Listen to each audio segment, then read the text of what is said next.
come back, let alone come back with a vengeance. So inventory stayed lean, production schedules stayed lean. It's just you buy exactly what you need for that day, that week, and you do not buy extra. But even without a pandemic, lumber prices were headed up. John Duncanson is the timber analyst at Corton Capital. All COVID did was throw up a bit of a smoke screen. He says the average age of U.S. homes is now approaching 45 years old. So demand for wood for repairs and remodels has been building for way longer than the pandemic. And natural disasters have cut supply. Canada, in particular, Western Canada and British Columbia, we've had the forests that there have been faced with infestations of mountain pine beetle, as they call it, basically killed every third tree. All this put together, says Duncanson, means he doesn't think lumber prices are going to go back to normal. Not anytime soon. In New York, I'm Sabri Benishore for Marketplace.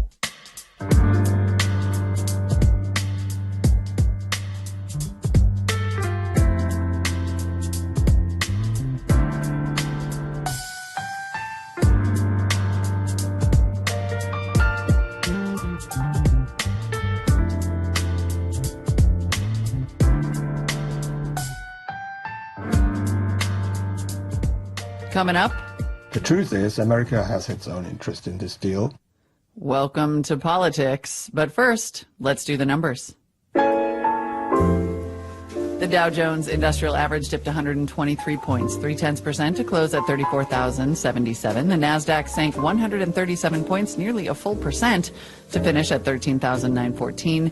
The S&P 500 retreated 22 points, 0.5%, to end at 4163. A roller coaster for South by Southwest over the last year or so. The publisher of Billboard, Variety, and Rolling Stone is investing in South by Southwest. The festival has not held its in-person music, film, and tech events since 2019, of course, because of the pandemic. Penske Media Corporation will take a 50% stake, but the festival will still be operated by the founders. Bonds fell. The yield on the 10-year T-note rose to 1.60%. You're listening to Marketplace. Marketplace is supported by Personal Capital, who can help with retirement plans or spot hidden fees with professional-grade financial tools. Learn more at personalcapital.com. There's no place like financial confidence.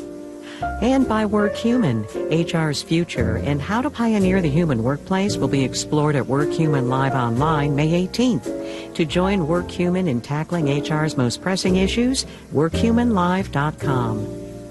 And by CFP Professionals. CFP Professionals are focused on providing holistic financial planning from taxes and investment to retirement and estate planning in the client's best interest.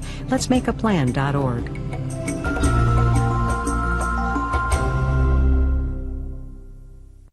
I'm Christine Allen. Thanks for listening to WPSU, heard at 91.5 in Tipton and 92.1 in Du Bois. Support for WPSU comes from listeners like you and from Northern Pennsylvania Regional College, delivering a live classroom experience with interactive video technology at 25 locations in 9 counties. Student success specialists available. More at regionalcollegepa.org. Next time on The World, France's parliament has passed legislation that extends the powers of its police. One part of the bill could punish anyone who shares images or videos of police officers with the intent of doing harm. French police say it's needed to keep them safe. Opponents say the true motive is to stop videos of police brutality from going viral. That story on The World. This evening at 7 o'clock here on WPSU.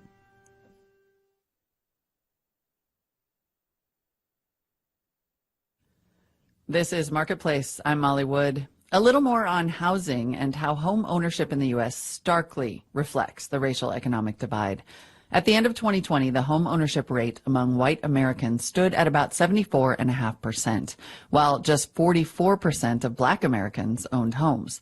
Now let's look at another measure of that divide when it comes to creating affordable housing in general. Across the country, developers get tax credits for building affordable housing units. But even those subsidized developments may not be evenly distributed. An analysis of an affordable housing program in Chicago finds that it's helped perpetuate segregation over the last 20 years. WBEZ's Natalie Moore in Chicago reports. The West Loop is a bustling neighborhood with high-rises and high-end restaurants. So this isn't the kind of neighborhood where you'll find a lot of affordable apartments. One of the ways developers get incentives to build affordable units is through a federal program called Low-Income Housing Tax Credits, known as LIHTC. It's the largest source of federal money to go toward affordable rental housing. Over the past 20 years, developers in Chicago have built or preserved 10,000 affordable units in the city. But a recent study found racial inequities where they were built. We have to be honest that government has been complicit with the private sector for decades in segregating our communities and devaluing Black and brown spaces. That's Housing Commissioner Marisa Navarra. Here's what the city Racial Equity Impact Assessment found. The majority of the housing tax credits went to high poverty areas. Fewer than 20% of units are in majority white neighborhoods. 50% of all low-income units are in majority Black neighborhoods. That's a disproportionate share because just 35% of Chicago census tracts are majority Black. And that means that affordable apartments aren't going in areas like the West Loop that are rich with amenities and resources. It was important for us to say we need to be accountable for our outcomes. We need to examine the results of our work by race and based on what we learn, adjust accordingly. Today, the city considers affordable rent to be about $1,500 a month for a family of 4. Enterprise Community Partners is a national affordable housing nonprofit that worked with the city on the racial assessment. Andy Geer says Chicago is the first to do this kind of racial equity study in the country, and he adds it should be replicated. It's an opportunity for any housing finance agency really to start to think about how they can advance through affordable housing production racial equity goals. There are examples of how the city of Chicago has been able to use this type of racial equity assessment to prevent further harm to Black communities. A few years ago, Chicago looked at closing a public elementary school that served predominantly Black students. Ultimately, Chicago Public Schools nixed the school closure after the group Chicago United for Equity, or CUE, did an assessment and found students were thriving at the school because it was designed to support them. Nikita Brar is the founder of CUE. She says policymakers are trained to look for unintended consequences. But there isn't necessarily always a way to address that proactively. And racial equity impact assessments help us find ways to anticipate those unintended consequences. Now that the Chicago Housing Department knows the unintended consequences of past housing policies, it is proposing a new set of priorities for the tax credit program. Those include making sure smaller housing developers of color can participate and that affordable rentals are built in areas with amenities like public transportation and stores that sell fresh food. In Chicago, I'm Natalie Moore for Marketplace.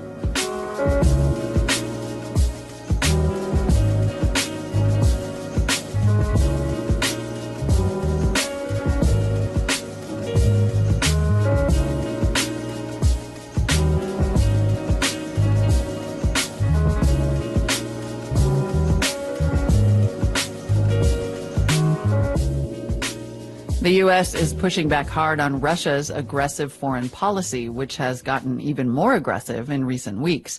The EU estimated today that Russia has now placed 150,000 troops near Ukraine's borders. Last week, the Biden administration imposed heavy sanctions on Russian officials and diplomats over cybersecurity and other concerns, and it's threatening further sanctions, including on a major underwater gas pipeline called the Nord Stream 2. The 1,500-mile-long pipeline is designed to carry natural gas directly from Russia to the North German coast. It's almost complete at a cost of more than $11 billion. The German government supports the project, but the U.S. says it strengthens Russia economically and undermines the stability of Eastern Europe. So how is the threat of U.S. sanctions going down in Germany? From the European desk in London, Marketplace's Stephen Beard reports. German supporters of the pipeline describe it as a bridge binding Russia to the West. Und wer Nord Stream 2 grundsätzlich in Frage stellt, Speaking in the Bundestag, Foreign Minister Heiko Maas said stopping the pipeline would drive Russia into economic isolation and into an alliance with China. He said, "I'm against tearing down this bridge with Russia." abzuschlagen. But opponents of the pipeline say it's not a bridge, it's a tentacle snaking out from the Kremlin. And, says German member of the European Parliament Reinhard Bütikofer, it would entangle Germany with an odious regime. How would we constrain them by handing Putin reliable revenue? I don't get the point. We would be fostering the aggressive policies of the Russian Tsar. But supporters of the pipeline say there's an overwhelming economic and environmental case for Nord Stream 2. In Europe, the need for secure, sustainable and affordable energy is growing. As the project's promotional video points out, natural gas is cheap and emits much less carbon than oil or coal. Oh, and European gas production is declining. The region will need to import more gas to meet its needs. In transitioning to a carbon-free future, Germany has a particular difficulty, having decided to close down the last of its nuclear power stations by next year. Economist Gustav Horn. Since we at the same time leave the atomic power strategy, we need some kind of bridging energy supply, and that is gas. And therefore we need this gas from Russia. Horn, a senior figure in the SPD party, which is part of the governing coalition.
Okay, it looks like we're all here.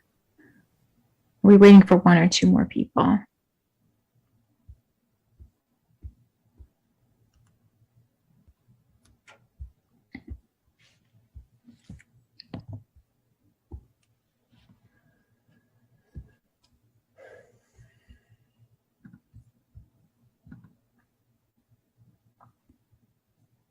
Okay, I think I'll go ahead and start the meeting now. I would like to call to order the April 19th, 2021 regular board meeting of the State College Area School District Board of Directors. If you could please join me in the Pledge of Allegiance. I pledge allegiance to the flag of the United States of America and to the republic for which it stands, one nation, under God, indivisible, with liberty and justice for all. Board members I'd like to welcome everyone this evening and announce that the board held an executive session April 5th regarding negotiations, as well as today. There was also, during the executive session today, personnel issues discussed. Board members, with the agenda before you, are there any changes to the agenda? Okay, seeing none, I'll announce that for the audience this evening, public comment is provided at the end of the meeting, as well as prior to any action items or votes by the board on any issue. Dr. O'Donnell at this time is going to review some of the housekeeping items related to the pandemic in our virtual format. Sure, thank you. Tonight's meeting being virtual as a result of the pandemic, and we'll resume normal in-person meetings when it's safe to do so. During the meeting, the IT help desk is available if the community encounters technical difficulties. You may email itsupport@scasd.org or give us a call at 814-231-7743. Public comment, as Amber shared, may be made at the end of our agenda, as well as prior to the board taking action on individual items. And for community members who wish to make a comment, please use the raise hand feature in the Zoom program accessed under the participant tab. Obviously, this allows us to have a large number of folks participate. Thank you. Thank you. At this time, I'll call on the board secretary for a roll call of board members present. Dr. Bader. Here. Ms. Badow. Here. Ms. Brandt. Here. Ms. Concepcion. Here. Dr. Duffy. Here. Mr. Fazzard. Here. Mr. Hutchinson. Here. Mr. Leos. Here. Ms. Sidney. Here. Thank you. Okay, thank you. And at this time, Dr. O'Donnell will give the superintendent's update. Thank you. I'll start off with my communications items and then shift over to that. I believe that's the order I need to do. In regard to some recent accolades around the district, including several students. So the first, for the 8th straight year, the State College Area School District has received the Best Communities for Music Education Award from the nonprofit National Association of Music Merchants Foundation. The honor marks the 17th time since 2000 that the foundation has recognized the State College Area School District for support of music education. So I'd like to thank our music educators around the district, and obviously the support that the board allows us to provide to our music faculty and the energy from our families to keep it going as well. Second, a team of district students has been selected as the Pennsylvania Department of Transportation District 2 winner for its 4th Innovations Challenge. Mentored by Bridget Chokas, the team consisted of Jake Levin, Leslie Powers, and Saya Shaw Williams. Since last fall, the students have been working hard to solve this year's challenge, which asks students to develop an innovative and implementable solution that helps address Pennsylvania's transportation revenue shortfall by identifying potential new funding streams to help ensure adequate transportation funding in the future. So congratulations to those students, and I think we'll have them plug in with Mr. Brown and the challenges we have at his level. Just kidding, Randy. Brady Bigger has been named the Gatorade Boys Cross Country Athlete of the Year. Brady won this past fall's state boys cross country meet and is currently a big part of our state high track and field team. So we'd like to congratulate Brady on his recognition. Next, the Park Forest Middle School Technology Student Association chapter claimed 9 first-place finishes and 4 runner-ups at the 43rd annual Pennsylvania TSA competition last weekend. Wyatt Angeli, Natalie Brandstetter, Harper House, Isabel McSweeney, and Mahahil Sabi, Sienna Sullivan, Leo Wang, and Margot Wyckoff earned first place performances. So we'd like to congratulate all those students for their achievements. Now I'd like to turn it over to Mr. Brown before my update regarding local earned income tax information. Thank you, Dr. O'Donnell. At a previous board meeting, I mentioned that was working, hopefully working with Harrisburg to get changes to the local earned income tax filing payment due date. It is in the House, has been approved in the House. It is now in the Senate. The due date has passed. But the Tax Collection Committee for Center County, which I chair, authorized the collector, the Center Tax Agency, working with the Bellefonte State College Borough, has waived all penalties and fees for late filing and payment until May 17th to match the federal and state deadline. So just wanted to pass that along, that we did take that action, and we tried to get that communicated out through our website, through all the municipalities and other school districts, as well as the Center Tax Agency. Anyone has any questions, they can feel free to contact the Finance and Business Office of the school district. Thank you. Thanks, Randy. I would like to let the board know that I saw Trevor come on. Trevor, welcome. Trevor's our student representative. He happens to be a student in the Delta program, and he's with us for the remainder of the school year as our student rep to the board. So welcome, Trevor. Thank you. Hi. I'm going to go ahead and move on to the update that I have for you that we attached. And as a follow-up to our conversations regarding considerations of our health and safety plan and the 6 feet of physical distancing requirement in classrooms. This was a discussion at the safety team for the past couple of months. And we're going to share an update that we are not requesting for the board to make that change at this time. Obviously, we realize in-person learning can benefit families with unique needs, and consequently, we're going to try to accommodate requests to return to daily in-person learning on a case-by-case basis, which we have been doing through the year in unique situations. If we do have space and we do have a family that has some needs and wants their child in school on a daily basis, then we'll go ahead and do that.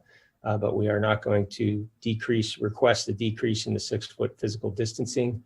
Our health and safety team did share their feedback. We were obviously weighing several factors as a district, including the changes in operations, and we decided to not make that request with a few weeks remaining in the school year.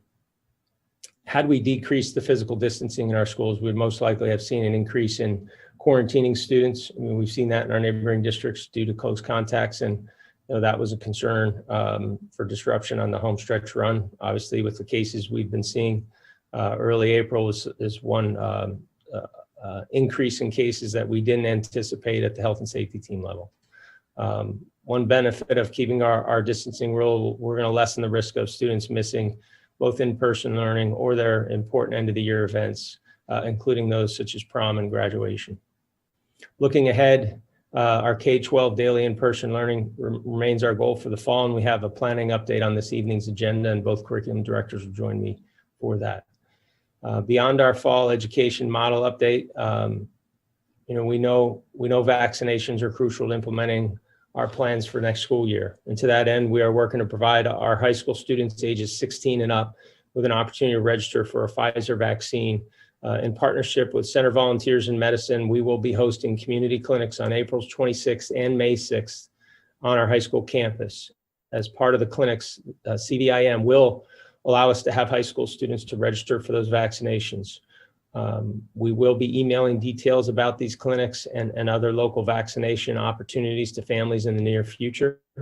Additionally, we want to let you know that Center Volunteers, they are hosting clinics in our building here in Panorama Village on April 21st and 22nd, and also on May 1st at Mountain Etna Middle School. So you can, anybody can register on their website, and we do have the link in that report.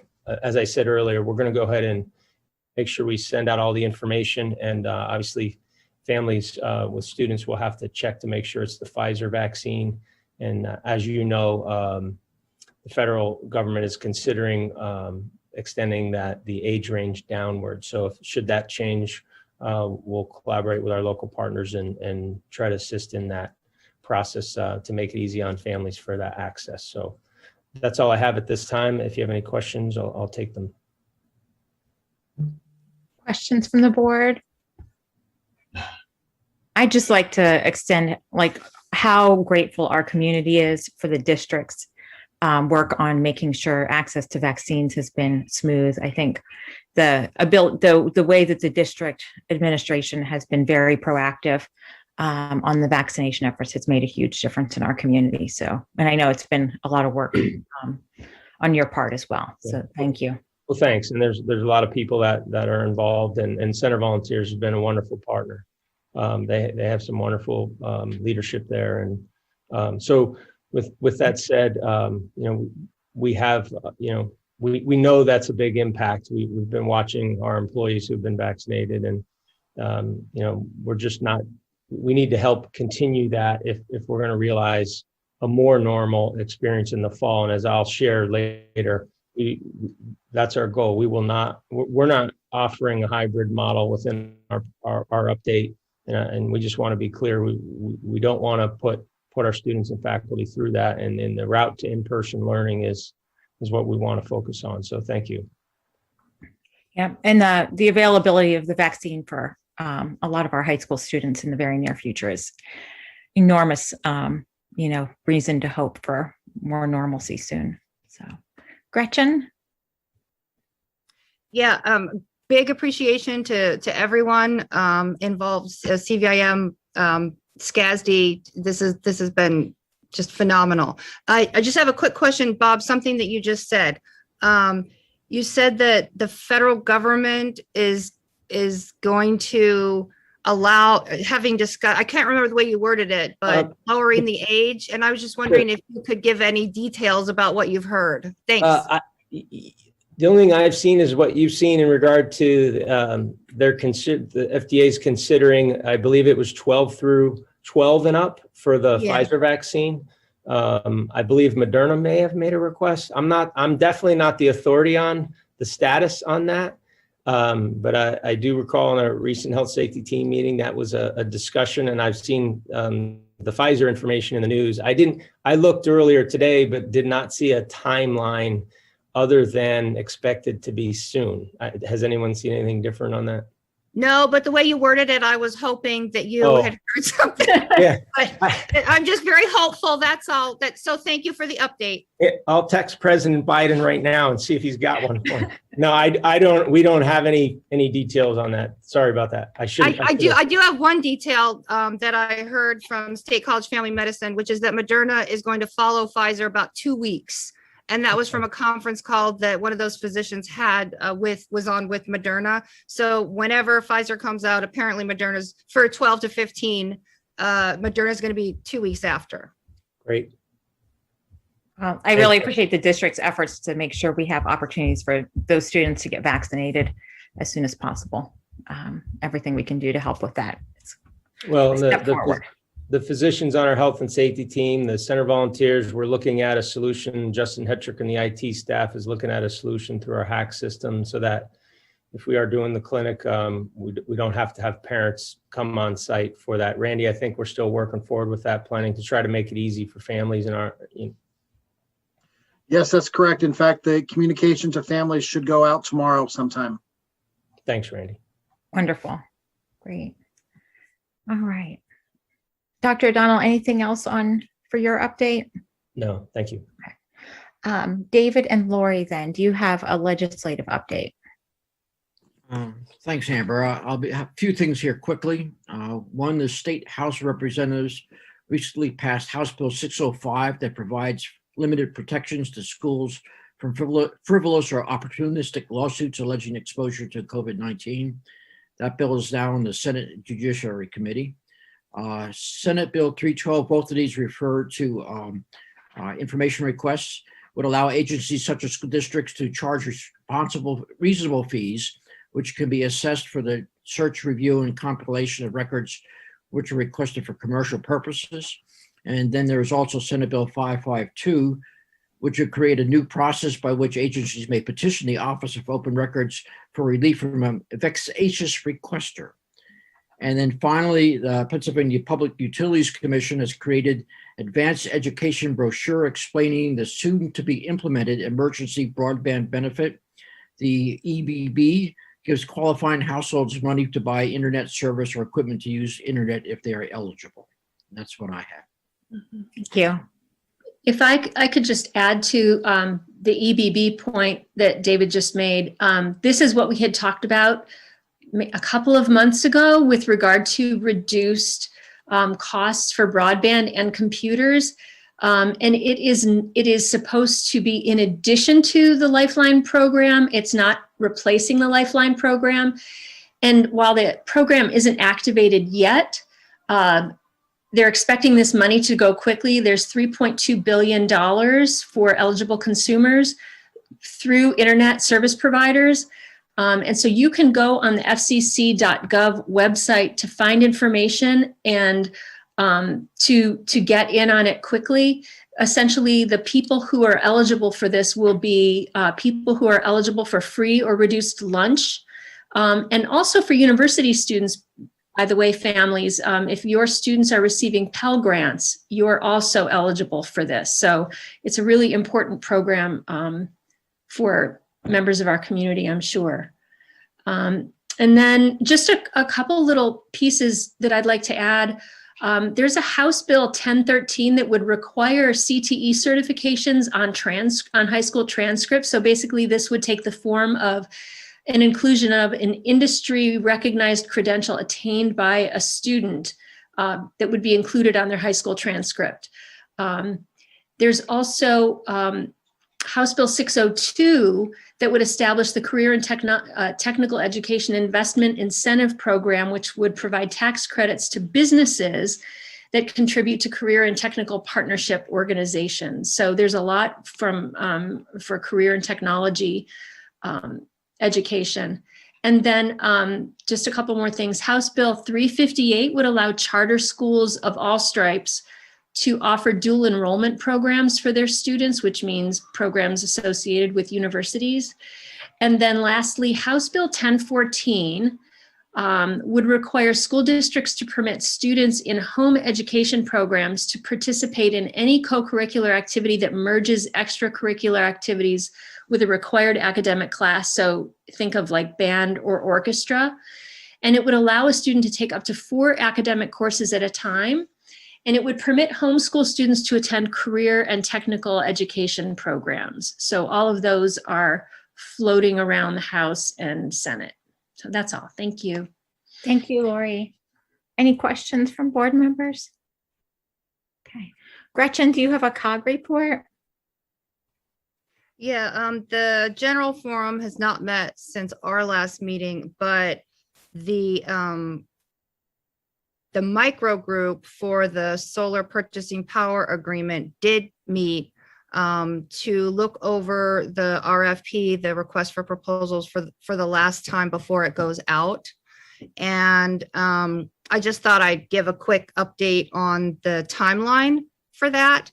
So, and these are all tentative dates because every time I think I go to another meeting, a date gets changed here or there, but these are tentative dates that the bids will go. Now this, keep in mind, this is the hiring of the energy consultant. So not any contract, but just the energy consultant. And so the bids will go out approximately in the middle of May 14th. They'd be due June 29th. And then the selection of the consulting firm would occur around the end of July, 27th-ish. And then something for our board, our board would review the energy services contract around the middle of September, around September 13th. So if everything flows according to the timeline, just to give everybody a heads up when that would occur, it would really be for our board around the middle of September. So, but like I said, the general forum hasn't met. So that's the only meeting that's occurred since our last meeting. Thanks. Thanks, Gretchen. Board members, any other communication items from the board? Okay, then I would like a motion to approve the routine approvals as presented on the agenda. Duffy, so moved. Leah, second. Okay, that's been moved and seconded. Any discussion or questions? Any public comment? Okay, we will have a roll call vote then. Ms. Concepcion, Yes. Dr. Duffy, Yes. Mr. Fazzard, Yes. Mr. Hutchinson, Yes. Mr. Leos, Yes. Ms. Sidney, Yes. Dr. Bader, Yes. Ms. Bedell, Yes. Ms. Brandt. Yes. Thank you. Okay, that has passed. Moving on to action items. Item A is a motion to approve the charter school renewals for the Nittany Valley and Center Learning Community charters, and this is shown in attachment 5A. Bedell, so moved.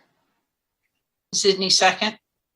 Okay, that's been moved and seconded. Any questions or discussion on this? Scott?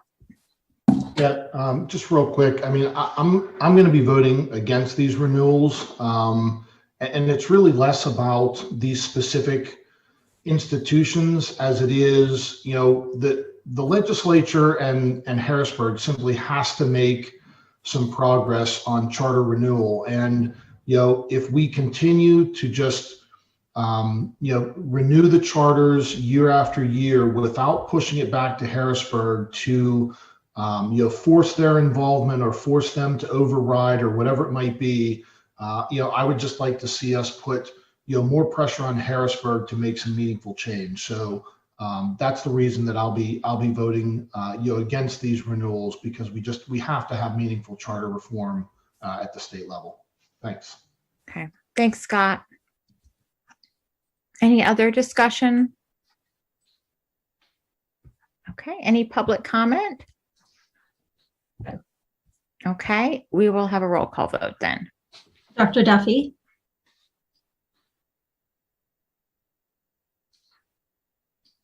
I think you're still on mute. Now, yes. okay. Mr. Fazzard, No. Mr. Hutchinson, Yes. Mr. Leos, Yes. Ms. Sidney, Yes.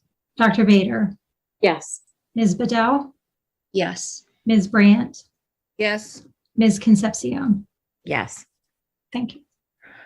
Okay, that item has passed. Item B is a motion to approve policy 815, use of information technology resources, and policy 815.1, identity and access management. And this is all shown in attachment 5B. Leah, so moved. Okay, that's been moved and seconded.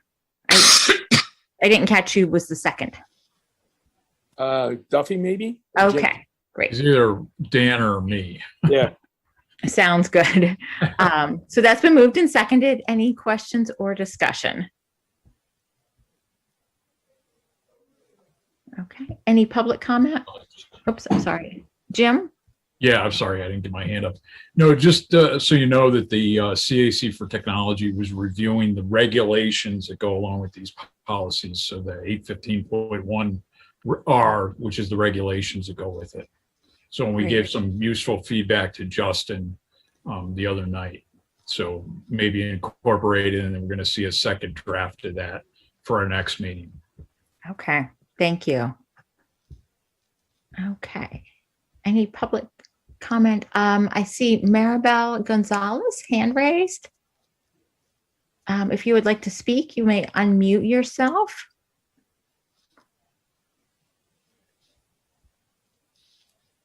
Ms. Gonzalez, I'm not sure if you're able to unmute yourself and introduce yourself. Oops, I think she put her hand down. Okay. All right, any other public comment? Okay, we'll have a roll call vote then. Mr. Fazzard, Yes. Mr. Hutchinson, Yes. Mr. Leos, Yes. Miss Sydney, Yes. Dr. Bader, Yes. Ms. Bedell, Yes. Ms. Brandt, Yes. Ms. Concepcion, Yes. Dr. Duffy. Yes. Thank you. Thank you. That item has passed. Item C is a motion to approve an extension of the South Track agreement with the State College Borough as shown in attachment 5C. Leah, so moved. Duffy, second. Okay, that's been moved and seconded. Any questions or discussion? Okay, any public comment? All right, we'll have a roll call vote then. Mr. Hutchinson, Yes. Mr. Leos, Yes. Ms. Sydney, Yes. Dr. Bader, Yes. Ms. Bedell, Yes. Ms. Brandt, Yes. Ms. Concepcion, Yes. Dr. Duffy, Yes. Mr. Fazard. Yes. Thank you. Okay, that item has passed. Item D is a motion to approve the bid for the Grays Woods water heater replacement as shown in attachment 5D. Bedell, Brandt, so moved. It's been moved and seconded. Any questions or discussion? Lori. I just want to say I was fighting to move that because my kids went there in 2003 when it was like a brand new school, and I I can't believe it's been 20 years. But anyway, Give it to Lori Lynn. I'll be the second. Okay. Laurel. I just wanted to ask, and it may be better to explain it later in the agenda, which would be fine with me, but just a brief review of when things like this are considered for now versus as part of summer projects, because it seemed like with the timing, the work might happen in the summer anyway. I can address that just simply because we were trying to get this one done prior to summer. So we were moving along on a little faster track. However, the bid documents became a little more complicated than we had hoped. So it actually fell back to become a summer project, but our goal was to do it prior to summer. That's just why it's off track with the other projects. Okay, but since you've already been able to advertise it and get the bids, that's why we'd be voting on this one now. Yes, correct. Okay. It wasn't, I just was wondering or thought other people might be wondering about whether it was the cost, and my understanding was it wasn't, but I was clarifying that. Thanks. Any other questions? Any public comment? Okay, we'll have a roll call vote then. Mr. Leos, Yes. Ms. Sydney, Yes. Dr. Bader, Yes. Ms. Bedell, yes. Ms. Brandt, Yes. Ms. Concepcion, Yes. Dr. Duffy, Yes. Mr. Fazard, Yes. Mr. Hutchinson. Yes. Thank you. Okay, that item has passed. Item E is a motion to approve the expenditure to complete the Spring Creek traffic study as shown in attachment 5E. Bedell, Hazard, so moved. Okay, that's been moved and seconded. Any questions or discussion? Laurel? Thanks. Do we know anything more about why there was a change in the partnership, financial partnership? Yes, the township, because of the pandemic, said that financially they were not able to share in the cost at this time. And so we've delayed this for a while and feel that it is appropriate to do so, move forward with us bearing 100% of the cost. They are aware that we are moving forward, and they are aware that there may be some resulting costs following the study of road improvements that they will be responsible for. They will be in addition to our being. It depends on what the improvements are. If the improvements are on our property, then yes, they would be our cost. If they're not on our property, then they would be the township's cost. Okay, and I just wanted to make sure that it wasn't a disapproval of the project or something. It sounds like a financial decision on their part. It's just merely a financial decision on their part. That's absolutely correct. And then my other question was about, it says it may not be likely that a stop sign is warranted. So the study decides if it's warranted? Is that how that Yes. works? Yes, that's correct. There's PennDOT has a manual of what they call traffic warrants, and they'll send people out to sit on the street corner and count traffic, and they'll do this over, several days over a course of maybe several months, even depending on, how they deem the traffic might change. But then you have to meet certain warrants. It's not a subjective decision. It is a data-driven decision as to whether the intersection warrants a stop sign or not. Okay. Thanks. Thank you. Any other questions? Any public comment? Okay, we'll have a roll call vote then. Ms. Zidney, Yes. Dr. Bader, Yes. Ms. Bedell, Yes. Ms. Brandt, Yes. Ms. Concepcion, Yes. Dr. Duffy, Yes. Mr. Fazzard, Yes. Mr. Hutchinson, Yes. Mr. Leos. Yes. Okay, that item has passed. Item F is a motion to approve the 2021 summer projects as shown in attachment 5F. Duffy, so moved. Fazzard, second. Okay, that's been moved and seconded. Any discussion or questions? Amy? Yeah, sorry, I had to get unmuted there. So wasn't able to attend facilities and grounds, and I'm not on that committee. And so my question is a little bit as to some of the details of the priority rankings. And the reason I ask specifically is my concern over the deferral of ADA issues at the high school. So forgive my lack of memory, but I know that we talked about a variety of different ADA issues at the high school after the project was completed. I know there were some things that we were able to address, but others that were still remaining. And so specifically, I guess my concern is over prioritizing the high school climbing wall versus those ADA additions, although my understanding is that there's a big cost differential between those two. And so I can sort of understand trying to pigeonhole one in to finish out what the budget is perhaps for that year. However, in terms of what's important, and I know bidding a project, Ed, you usually want it as a whole package at times.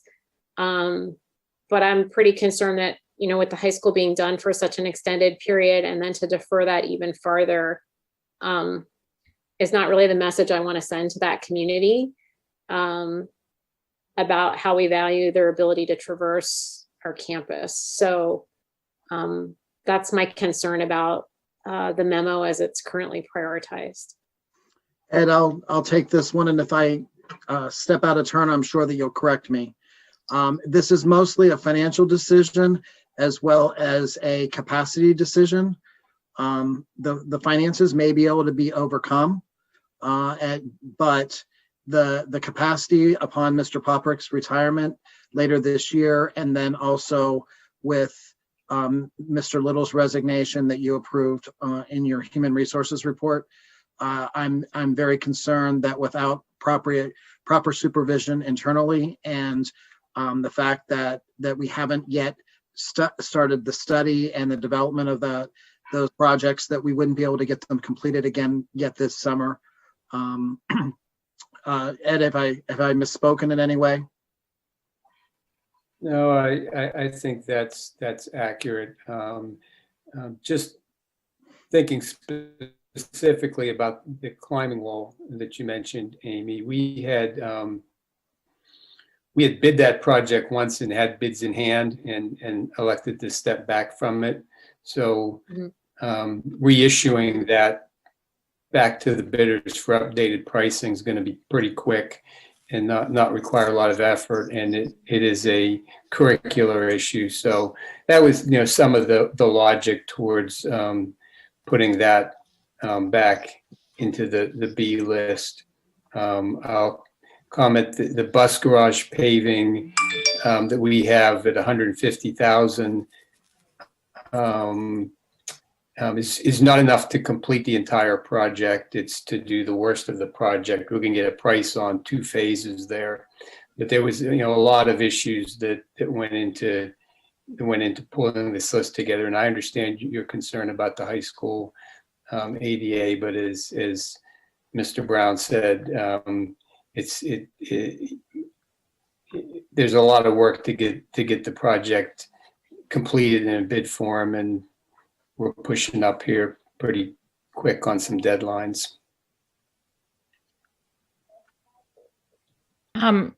If I could just follow up on that, I think it might be helpful to have a discussion maybe at the next facilities and ground about what is needed to get that into a biddable format. Like I guess I'm not quite sure where we are in that process, because I know we had identified a number of curb cuts that were needed, and I think some were done and some were deferred. But maybe just like a future project overview would be helpful. Lori, I saw your hand raised next. Yeah, thank you. My question is about the plantings at the South Track, and will we be able to get a sound engineer in before we move forward with those plantings? I think the goal of those plantings is to help mitigate the sound from the neighbors around the South Track. I just want to make sure that those plantings are going to do what we think that they're going to do before we spend the money on them. And just as an example, I live up the hill from the North Field, and there are lots and lots of trees and between me and the field, and I still hear things pretty clearly. And this isn't a complaint. I enjoy it. So I just want to make sure that a professional is going to say that those things are going to actually do the thing that they're supposed to do before we spend $40,000 on it. That's all. Ms. Bedell, I could be completely off base, but I think that the plantings are more for blocking the light rather than blocking the sound. Oh, okay. The sound study and the tree plantings are 2 very different issues. Okay. Gotcha. Gretchen? Sorry, I had to unmute. I just wanted to ditto Lori's comment. With spending $40,000, is it really going to block the light? Because if it won't, and then by the time anything happens, it'll be years from now if they have to grow. I mean, I don't know the details, but it just seems like an incredibly large amount of money for a goal that may not be attainable. And then my second comment was dittoing what Amy had said about not prioritizing the ADA modifications that I think the board had communicated, a couple of years ago now, was pretty important. And what I was thinking about, in addition to what Amy had said, is within the equity working group that gave input on this and had meetings about this and gave their time. And now I feel like it's sending the wrong message to them to say, oh, your input is not valued, or I don't know what the interpretation would be. I just know how I would feel if I were on that committee.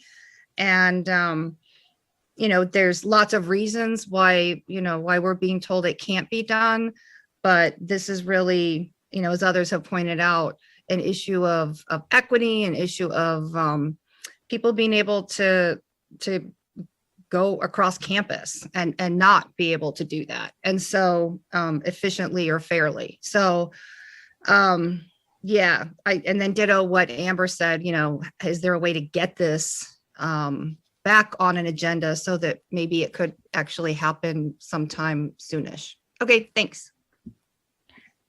Laura?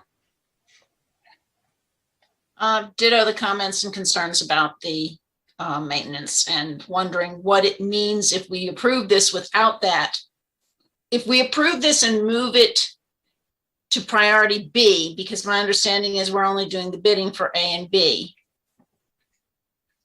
and for whatever reason the office cannot get the work done, at least we've indicated our desire to have that work done, versus if we approve it without moving it into priority B, there won't even be, my understanding is, an effort to get those bid documents together. So. Scott? Yeah, I guess I think Laurel raises a good question, and I would assume or hope that the physical plant office has the ability or flexibility to move things around to some degree, based on changing conditions. Now, I don't know whether moving around $250,000 is within that purview, but I think that would be a good comment to get, from the administration, is kind of exactly how that would work. The other thing related to the ADA items is, I would really be interested in not kind of reinventing the wheel, but we've been in the building now for a while, and I would be curious to see whether any of the expectations that were put out there in the initial conversation of ADA requirements would still be the choices that we make today, knowing how the campus is utilized, or would we add them or move them, or just now that we're in the space, would we change how we would make some of those curb cuts or whatever it might be. So I would actually be interested in dusting that off a little bit. Again, not trying to reinvent the wheel, but in some way trying to get some updated information now that we've been living in the space for a while. Thanks. Thanks, everyone. I guess the main question I have on this, is where we are with it, because I know that we had, from what I'm understanding, is that we don't have something that's a document of what our needs would be there that's ready to go to bid. So there would need to be some process to get to that point, right? Ed, can you explain the work that your office would need to do to be able to come back with bid documents? Sure. At this point, we have identified the scope of the project in that we've identified the location of each curb cut, and it's just basically a marked up map. It's a single page. It's the map. It's a lot of work's gone into that map, but it is a single page at this point. We would need to do the technical specifications, which details the amount of concrete to be removed, the specifications and how the concrete's to be replaced. Basically, what comes out to be a roll of documents, or what you'd call blueprints in a spec book. We're involved in that. It's not produced by the physical plant office. It's produced by our professionals. But normally that work takes some time. I haven't pressed them to know exactly what their drop dead date would be, or how long it would take them to present that, to prepare that. But it would be weeks at minimum. If I'm thinking probably more than weeks, to maybe a month or more. Then we have to advertise it for 3 weeks, get it back onto a board agenda, and hope that contractors don't have their summer slate full. But without sitting. Would it be something from ELA that they would have to, because weren't they the ones that were in the original design? Was it ELA? ELA, yes. So I haven't talked to ELA specifically for, I'd need at least. No, I understand if you haven't contacted them, but being this was kind of a missed opportunity from the get-go, I would hope that they would possibly buckle down and work hard to correct that problem, which I know you have no personal control over. It's just an observation. So sorry if I butted in front of you, Scott. I just it was a pertinent question at that juncture. Sorry. And so Ed, then once the bids are advertised, the bids are reviewed, the bids are presented for board approval, then there's the project management. So as I'm counting the weeks and months, we'd be looking at project management this summer. So then I would be the project manager. Would that be correct? Yeah, I won't be here when the project starts, that's for sure, and neither will Jason. So unless you can turn around to hire quickly, you'd probably be the project manager, Randy. And that's what I was trying to say earlier. Because of all of the impacts of the pandemic, and until we understood even some of our, most recent financial information, Ed has just begun, except for, I believe, the Grays Woods water heater, which was started earlier this year, has just started working on these in the last several weeks, maybe a month, just because we didn't last year we had no summer projects. So we are a little bit out of cycle, and I apologize for that, but that's the rationale. Dan? Oh, you're on mute. I'm okay. I was, as I've been following the discussion earlier, I want to chime in just to say that I fundamentally agree with Amy's suggestions and her critique of the priorities as they're presently presented.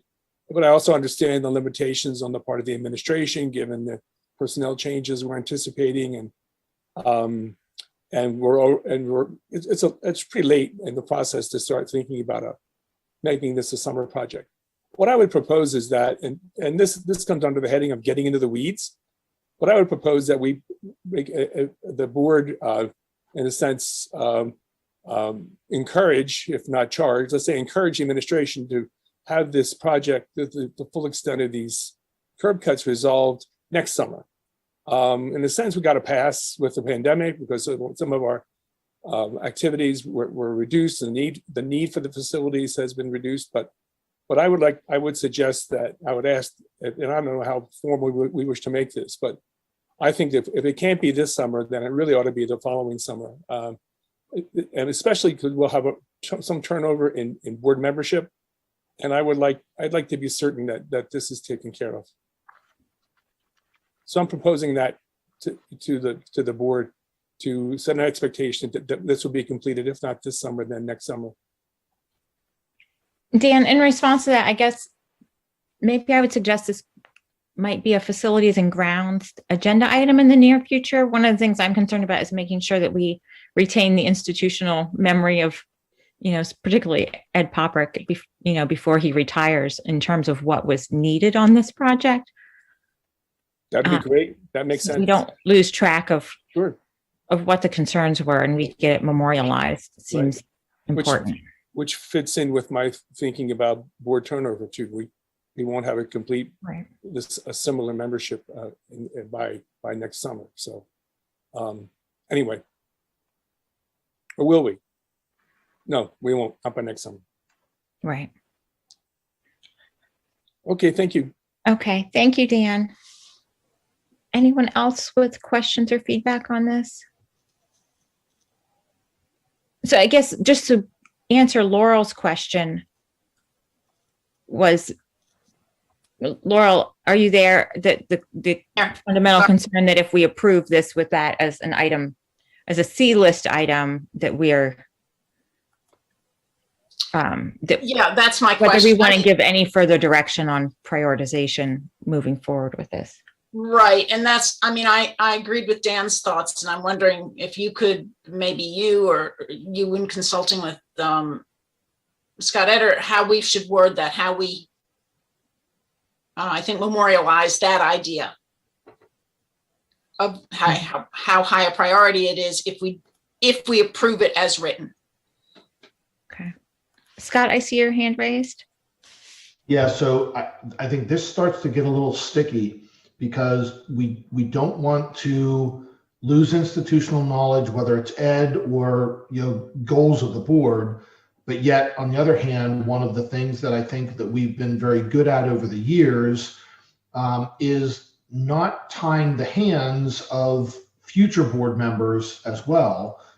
And it certainly sounds like, this is less of a matter of whether it's a priority and more a matter of just plain the timing just won't work because of where we are in the process and the personnel changes. So those are the things that kind of give me pause relative to, again, I mean, I very early on, agreed with Laurel's comment about what does it mean when we approve or where does this place things.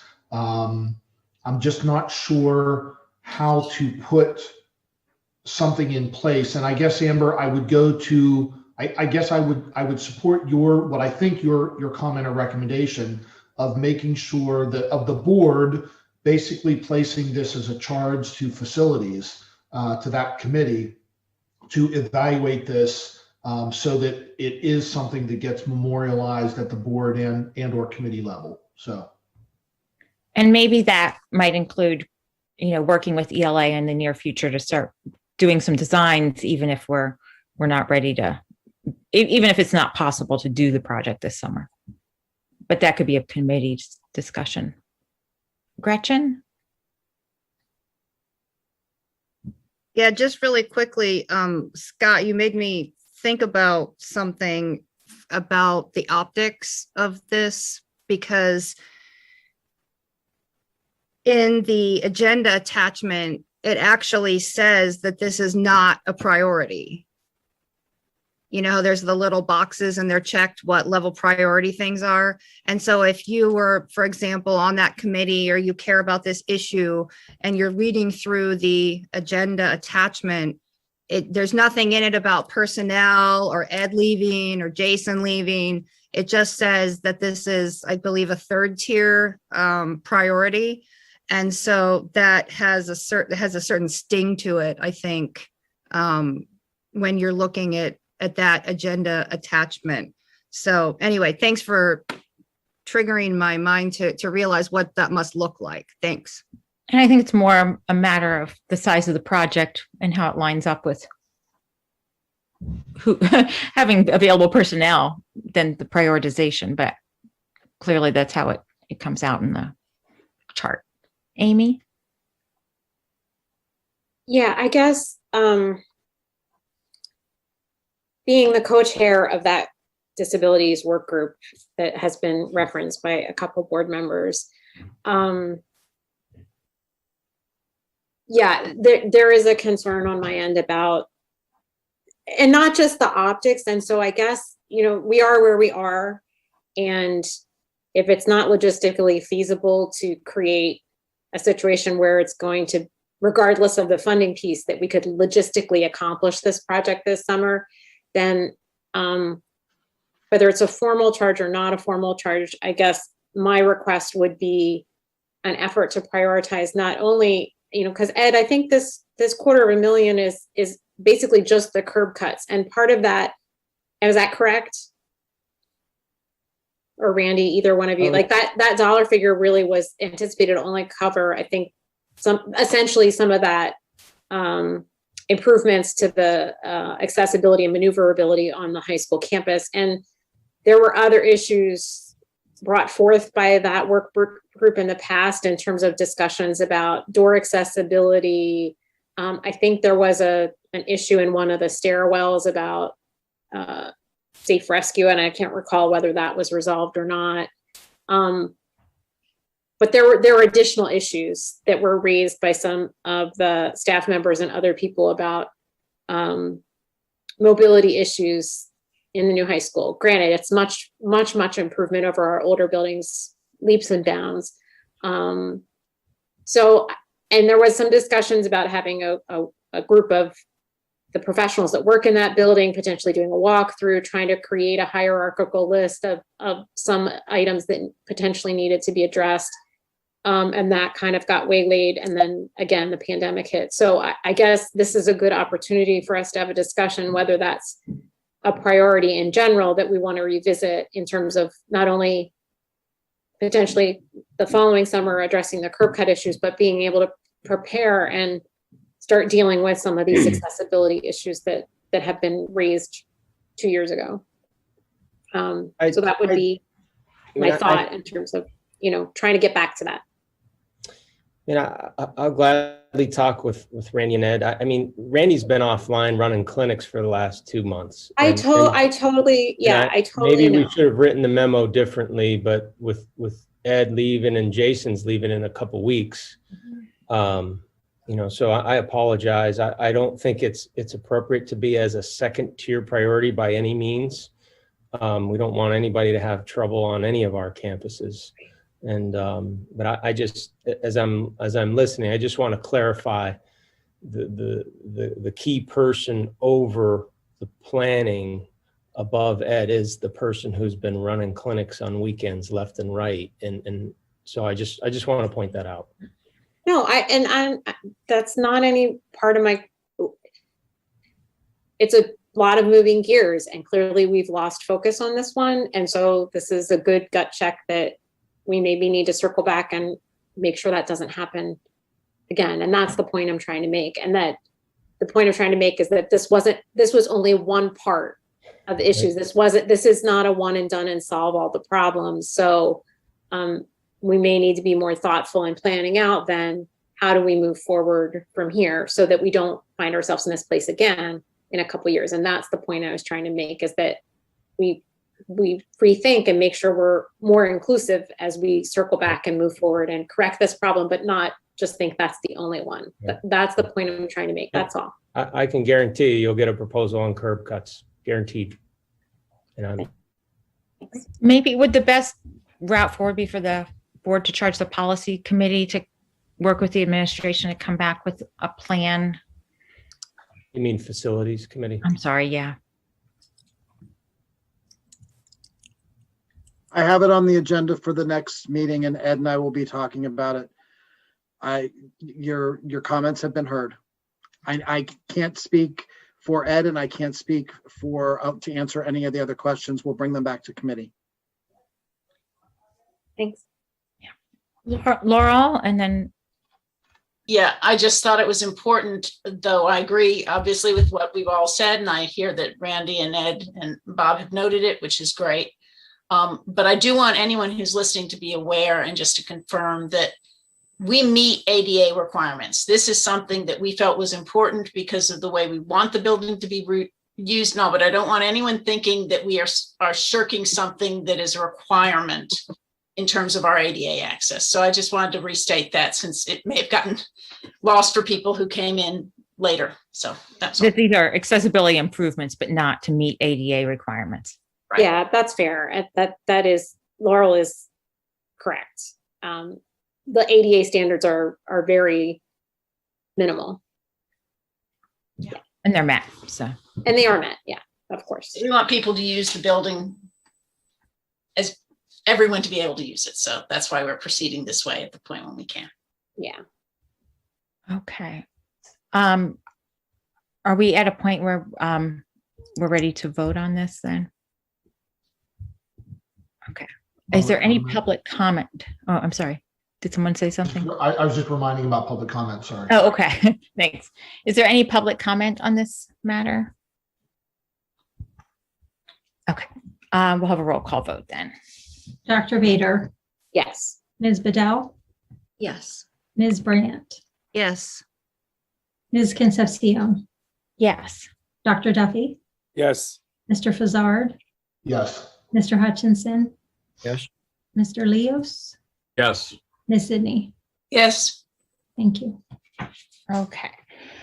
All right, that item has passed. Then moving on to information discussion, item A, safety. We'll be looking at a school resource officer report in attachment 6A. And I will turn this over to Dr. O'Donnell and Dr. Stout. Thanks, Amber. This is just a follow-up from CCL. It's really about a current reality of school resource officers in the district. As far it was in response to a couple of board members on that committee requesting an update. So we wanted to share that with the full board when we were discussing this in agenda planning. So Will's going to walk us through the report that he headed up. And I just want everybody to know that, as we evolve our roles in the district at all levels, and including what we're doing to help students support them with not only their learning, but also social emotional needs, I think all roles will continue to be responsive, and our partners such as SROs will be part of those discussions and training. And I can tell you that they're very willing and interested in learning and developing. So as far as clarity from the board, we don't have an SRO policy or anything like that, in the direction that our SRO relationship goes. I'm sure this won't be our last conversation. There's no question that over the years here, our partnerships with all of our first responders has been very important. And at sometimes more than others, they're called upon to help us. And, that's what we want to continue to see moving forward, is that we're partnering with them and working to include them when we're talking about needs of students and changes in what we need to do as professionals in the district. So thanks, Will. Sure. Thank you, Bob. As Bob said, we did share this report with our Culture, Climate, and Learning Board Committee back in February. And during that meeting, we also took public comment on the SRO report. Dr. O'Donnell and I, again, just as a follow-up, I did not put this in the memo, but Dr. O'Donnell and I also attended the Race and Marginalized Populations Work Group last month to discuss the SRO program and receive questions and input from this stakeholder group as well. So I just want to go, you have the report available, but I just want to go over and just highlight some key items that we've included in the report. And I just want to reiterate that this is an informational report. We were tasked by the board just to provide information regarding our SRO program in SCASD. I think we all know, but I'll emphasize this: the priority of our SROs is to protect buildings district-wide and develop emergency preparedness. So bottom line, they are there for the safety and security of our students and staff. Our SROs are not part of the school discipline process, and this is a common misconception that's out there. A lot of people feel that or think that our SROs administer school discipline. They do not. Our principals handle the discipline related to the school code of conduct and violation of district policy. Principals, however, do consult with SROs in matters that may result in PA crimes codes violations. Bottom line, the principals solely decide on school principal, on school discipline, and the SROs solely handle the legal side of things. A little bit about the history details with the SRO program in SCASD. We started our SRO program in 1998. We started with one SRO at the high school. SROs are uniformed police officers assigned to work in our schools. Currently, we have one full-time officer at our high school, and we have two part-time officers for our middle schools and Delta program. As far as cost goes, the district reimburses the municipal police departments for the time the SROs are in our schools. So the SRO program at the inception was partially funded by a grant. When the program was enacted, however, we no longer receive grant funding for the program. So we reimburse State College Borough 75% for the full-time SRO, and then the half-time SRO, and then Patton Township 50% for the half-time SRO that they provide. We talk about a little bit about common misconceptions that are out there, and the one is that SRO, regarding SRO training and experience, many people feel that they come in right off the street as patrol or beat cops, and then they come into our schools, but that is not the case. The SROs attend annual training related to community policing in schools through the National Association of Resource Officers, commonly referred to as NASRO. And in the report, I do have links to this training information. So if you're interested in seeing what modules are offered in each of these NASRO trainings, that information is provided. All three of our current SROs, and we also have 4 backup SROs that are trained through the State College Borough Police Department. They've all attended the basic SRO course, and that's a 5-day, 40-hour training. 2 of our 3 SROs have attended the advanced SRO course, which is an additional 3-day, 24-hour training. All 3 of our SROs have also attended adolescent mental health training through NASRO. And both the basic and advanced NASRO training courses offer implicit bias training. Lastly, in regard to training, our SROs also attend equity, implicit bias, and cultural diversity training through their police departments. And all of the police departments in the county are required to attend annual training, and they include those topics in their training for not only our SROs, but for all the local police departments. Regarding some additional roles, responsibilities, as I mentioned earlier, the SROs are in charge of campus safety. They're trained first responders capable of handling emergencies of all types. SROs do not leave our campuses when off-campus emergencies arise. So they ensure that our students and staff are safe and secure and provide timely and accurate communications to SCASD administrators when community emergencies occur. Our SROs lead campus security efforts with district employees as well as contracted security personnel. Particularly at the high school, we do have contracted security, and the SRO oversees their efforts. The high school SRO also serves as an integral member of our Safe to Say Something anonymous reporting system. And I just have an example of an incident that occurred today. It was a life safety tip on a middle school student. It was reported that student was considering harming himself or herself.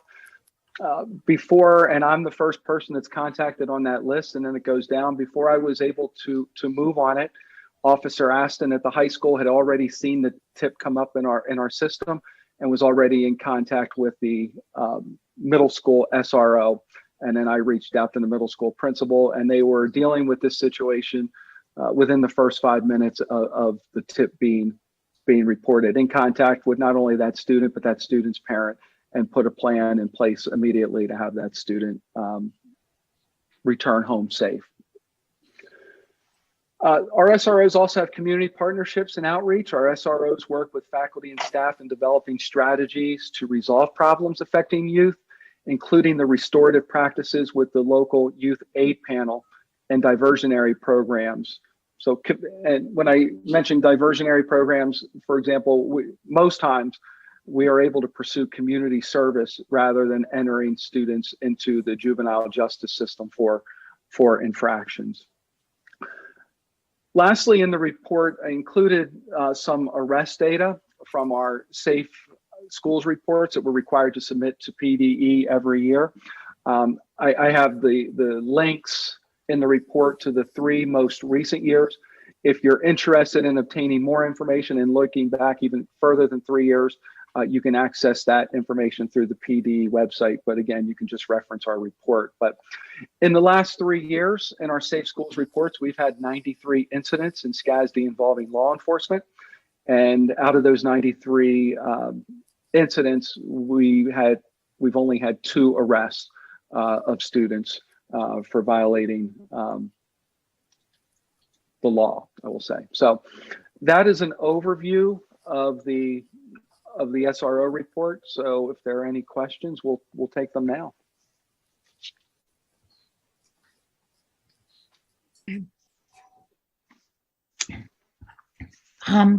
Dan, I see your hand raised. Yeah. Thanks, Will. That pretty well summarizes the presentation you provided to the CCL committee, and I think it's helpful in the years since we've had SROs to kind of get a baseline for the history, for the role of that individual, and to understand the levels of training that they are apparently receiving. I think that it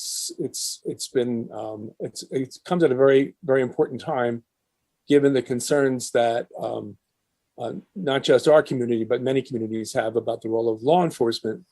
And we want to be certain that these individuals are understood in terms of their role and are respected, and that they are prepared for this work, and that they a big thing for me is that they fit within the organization. One of the things I think that would be helpful in terms of understanding their role is to have a kind of a placement on an organizational chart within a school or within the school district. It'd be nice to know to whom they report and on what committees they participate. Among the examples I can give is when I was working, our school resource officer at the time at the high school was assigned to the casing team. So that person participated in our weekly casing team meetings, and I got a chance to learn about their role and the value they provided to the school. And but we also got a chance to compare notes in terms of the students we were concerned about. But it'd be great, it'd be helpful, I think, to have kind of a sense of where they fit in organizationally. One of the things I think that's important to mention too is that they have been of great value to us in they are now, of course, but in the not so recent past, they were among the leaders in the school district during the period of concern that we had in relation to school shootings following Parkland. We had many meetings, and our school resource officer and officers participated in training activities intended really to be able to assist the students in preparing for the rare, but still the rare but still possible eventuality of a school shooting. And they really served in a leadership role with regards to that. We didn't necessarily agree with all of the strategies I didn't, at least, in some of the things that came up in terms of the stressors that might influence the mental health of our students. But just the same, they represented a role and a perspective on the risks involved, and it was really helpful to have them around. I guess I want to have one last piece, and this is really a question, I think, for Will and for the administration, which is to what extent. Well, let me start by saying one of the takeaways for me from the CCL discussion was that, okay, this is a description of what we have now. This is a description of all the ways in which these individuals perform, the training they've had, even supervision. We discussed the responsibilities for supervision and so on. However, at the same time, I think an important question that needs to be addressed is to what extent are they perceived the same way by different members of the community? Because I think one of the things that has come through in me, not just through our discussions and public comment through CCL, and I'm sure you're visiting with the marginalized populations work group raised the same question, which is that these individuals are not perceived in an equivalent way by different members of the community. Even on our public comment during the CCL meeting, we had some who were very concerned about the way in which they were perceived by certain members of the community, but particularly people of color. But we also had participants who were involved in the CCL meeting who were fully supportive of the role, had no questions about their role. So I'm wondering, Will, are there any thoughts or plans to move forward in terms of kind of taking the measure of the ways in which this role is perceived and the ways in which we can work on improving the climate, if you will, that exists in relation to the role of the school resource officer in the school district? And I guess I should take that since Will's leaving the district in about a month and a half. We have not done an extensive outreach across our community on that. So we're trying to get kids back in school, and I think as I have shared with the board in the fall, if we're able to, I'd love to recalibrate what are our multi-year priorities. I do think including the SROs in the work that we do in our buildings with our faculty and our principals around taking care of our students so that they understand where students' needs are coming from in regard to trauma-informed practices, including racial trauma. And spending some time with the equity work group and their feedback, I think is helpful to understand how does that impact the daily work of an SRO, and how do we make adjustments on prioritizing time and responsibilities. I think we will continue to evolve the role. But we haven't gone down. We're not very far down that road. Thanks, Bob. That was one of the main concerns I had, but also if there's a way for us to have an organizational diagram, if you will, for the relationships between the SROs and the administration, counseling, mental health, and so on. Because even from the example about today, one of the things that occurs to me is it's really important for us for there to be leadership of this sort and for the communication taking place between schools, such as took place today. But I was just wondering the same thought about the role of the counselors and other mental health representatives in those conversations. So I just think it would be helpful perhaps for us to have kind of a diagram that shows the connections and communication opportunities that exist for the SROs, particularly at the high school and middle school levels. That's my last request. Thanks, Bob. Thank you. Thanks, Dan. Amy? Yeah, so I know we need to iterative process and evolving how we look at these roles. And I guess I just want to reiterate some of the questions that were raised at CCL that we thought we might see some more information on, which was regarding some of the breakdown between the numbers in high school and middle school level. I think that was requested by multiple members on the committee, that we see that kind of data. And the other big category of question that I had, and I think was shared by others, was regarding a big catch-all category called misconduct. The involvement, when we look at the from the PA School Safe Schools report, it has the different categories of what the incidents were, and it's a pretty big bucket that's labeled misconduct. And we had spoken a little bit about the need for better understanding of what that might be, especially when we think about things like disproportionality and issues such as that. So I just want to reiterate that those were follow-up questions raised in terms of looking at the data a little more closely in the next iterative process.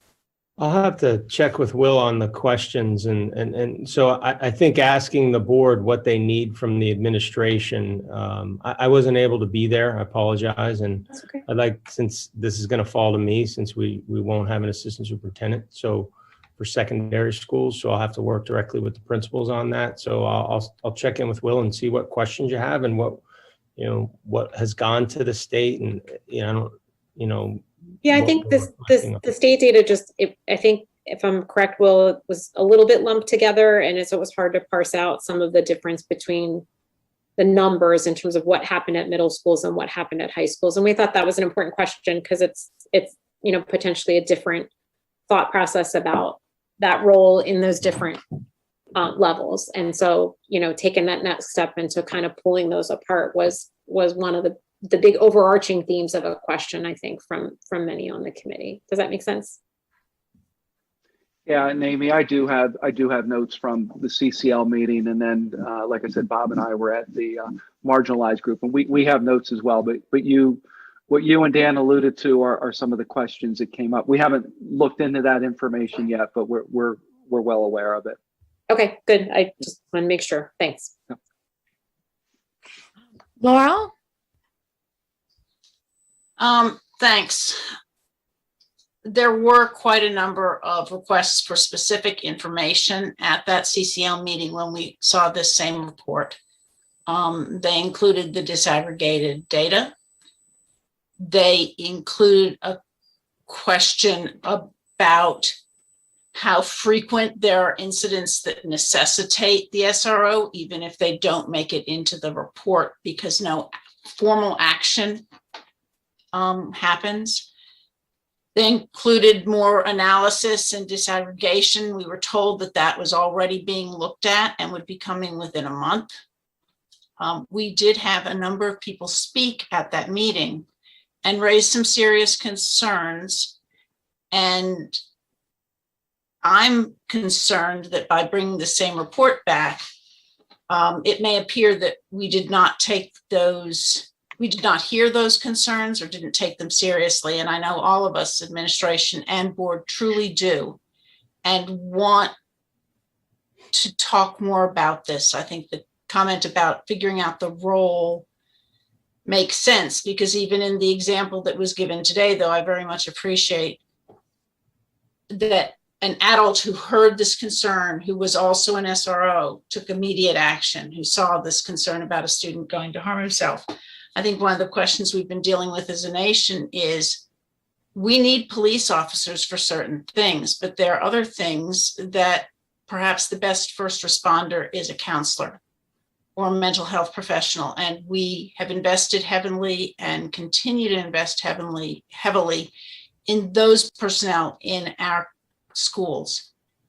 So why on a case like this was an SRO, though again, I appreciate his actions out of concern for a child, but why would that be the person who would first respond? And I also want to mention, we may hear it later again, but that the comments, it was stated several times at that meeting that we're talking about systemic, difficult issues as opposed to ragging on a particular person. That was said, and I feel that way, and I think it was very clear from the comments, even though they expressed concerns about having SROs in the building, that it was because of perceptions that kids may have as opposed, and adults and others, as opposed to related to the formal roles, which are actually fairly well-defined and fairly small, that SROs have. They clearly are in reality performing a larger function. So, Laura, I know, Will, I don't know if we are bringing this discipline data forward and we're working through that with the admin team. But I'm not sure what all else was being considered there. So that was a big piece of it. So Yeah, Laurel, and if I could answer your question, I know, regarding the mental health services, this tip came through, and I don't want to get into too many details, but near the end of the school day and after the school day, the school does not take action. If there are wellness visits for a student in harm or crisis, that call goes directly to the police station, so they follow up. So I think we have a pretty sound system. I mean, that by the time I got the call, actually Vern Bach got the call, but by the time Vern got the call, John Aston was already in contact with the SRO, and then I was in contact with the administrator, and they were in contact with the counselor. So I would say within 5 minutes of getting that call, that student was down with the counselor. But particularly when it's outside of school hours, it's always the police that are involved as school personnel. And this is the way Safe to Say is set up. We have no control over it. I get a phone call, I just put in the address, and they go to the home to do the well visits. thank you for clarifying that. Sure. That's helpful. Lori? Thanks. So I'm really glad that all of this is coming forward, because I think it gives us a really good opportunity to take a critical look at what the role of an SRO should be, and what the SRO is doing that other personnel can't do. And I think it's important to really reflect on why we have SROs in the first place. And I did some research, and the SRO program, as I understand it, began in the 1950s, but it was a very different thing, and it really didn't gain prominence until, and this really fits where we are, until the 90s, and it was a response to school shootings. And I think it's important to recognize that schools are really the safest place a kid can be. The likelihood of a school shooting is incredibly low, and frankly, the likelihood that anybody that an SRO is going to prevent a school shooting is really low. And it's become such that we simply have accepted policing in our schools. It's been normalized. And there just isn't that much evidence that police officers make schools safer. And so I think we really need to reflect on what we believe the role of an SRO is, again, as opposed to something that other personnel in the school can't accomplish. And because it's a relatively new phenomenon, but because it's so entrenched, I think it's important to reflect on what it's doing. I mean, what we have here is the normalization of consistent policing of our schools and our kids. The effect that this is having, as we've heard from our students and other concerned community members, on marginalized kids, a prioritization of fiscal resources that I think is a good question to begin asking. You know, are there places, are there other personnel where that could be more helpful to our kids who struggle with discipline issues? And then, of course, there's just this implicit acceptance of defensiveness in response to social ills. And so what I just want to encourage us as we begin these conversations, and I'm not saying, yes, let's get rid of SROs. That's not my point. My point is, I think there are things that we can investigate. I was reading about things like school safety coaches, an intensification of restorative practices, psychologists and counselors. And so I just encourage us as we move forward to define out loud what our school resources mean to us. Is it deterrence? Is it protection? Is it safety? And what they're doing in our schools that we can't do in other ways because of all of the norming effects that this is having on what it means to be in school, what it means to be a kid, what a police officer means in the context of students who feel vulnerable. So it's all my encouragement for a really critical reflection on this. Thanks. Gretchen? Yeah, I kind of want to ditto what Lori just said. And then just process wise, I was not at the CCL committee meeting. I'm not on that committee, but I did hear a lot of feedback that this report tonight is the exact same report that was given in that committee meeting. And the report is very thorough. I think we all appreciate it very much. It's very broad, and I am unclear what the initial request was exactly. And now I'm unclear what, as I think as Bob had just said, well, what specifically are we looking for? What questions specifically does the board have? And maybe these were asked in CCL and they just, were not communicated to, I'm not sure.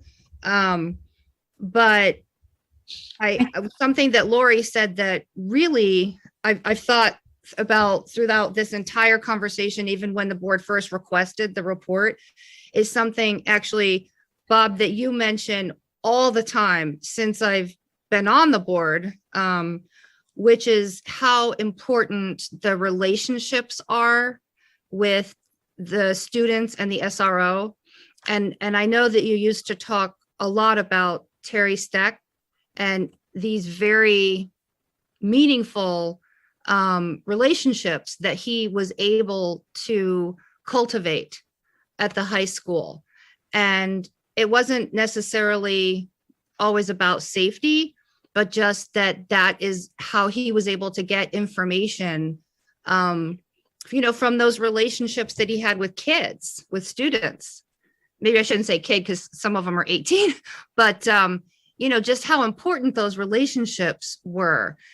And then I started thinking about what Lori was saying, that, and I'm not saying get rid of SROs either. I just want to make that perfectly clear. I think it's just an interesting conversation that we started. I'm just wondering about what our goals are. But when Lori started talking about, different aspects of what we're wanting from an SRO, it made me, really hone in on what Bob has said so often, the relationships. And then I was sort of thinking, well, does that then depend on the personality of the individual that is the SRO? Because some are able to cultivate those really deep, meaningful relationships with students, and some of them don't do that as much. That's not in the job description. I don't think. I read the memo and I didn't see anything about cultivating relationships, but yet that is what has been discussed over and over and over as the key component of the SRO in the high school, because then the adults are able to get the information about what's going on, maybe with students concerning, anything from, I have no personal knowledge. So, but I'm guessing, self-harm or suicide, or, if somebody's threatening some story about a bomb, or, these types of pieces of information that we would want to know about beforehand as a preventative measure. And then I started thinking, well, does that have to be a police officer, in terms of that key component of forming relationships? I don't have answers, but all of you have really made me think about all of these questions and given me even more questions that I now have. But I do think, just process-wise, if we want to maybe hone in on what are our goals with these conversations, and then to let the community know that, my understanding was that we initially did make this request because we do care, and we're hearing students of color give very, different stories about their interactions with SROs than other students. And that's obviously something that needs to be addressed. So anyway, thanks for listening. I think one of the points in terms of relationships that has been explained to me over my time on the board is that by having a dedicated SRO in that building, when there is a crisis or a concern that comes up, the person who is there on site is used to working with kids on a day-to-day basis and has the benefit of having the trainings that our district provides or requires, rather than just necessarily whoever might happen to be on call at that time, as being an advantage of the model we have.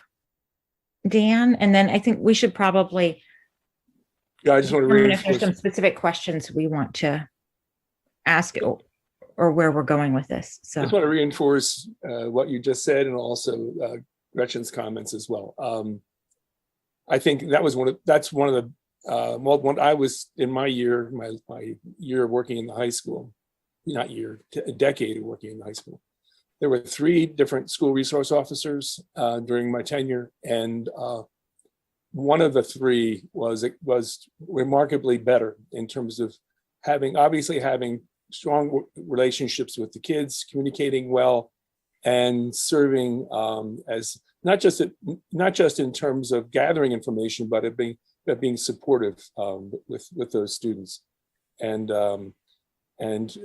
not all the students are without concerns. Sometimes there would be students who are on juvenile probation, who are somehow involved in the juvenile justice system. And he knew about those things, as well as knowing the environment inside the school. So, and I think that gets back to my second point, which is something you just mentioned, Amber, which is that the value of these individuals is that they also are working within the school, and they can much better than someone just walking in off the street. They can understand how the school functions socially, how it functions administratively, and in terms of mental health. They have a lot of those kinds of contacts and those kinds of relationships that can really make them much more effective when it comes to dealing with the kinds of problems that occasionally arise at the high school. So that I just want to emphasize those 2 things. Thank you. thanks. So I guess I want to ask the board what our expectations are, because the report was requested by board members. And so specific questions, if there's questions that the board has at this time to be brought back in another iteration. I heard Amy had mentioned, disaggregating middle and high school level incidents as one particular question.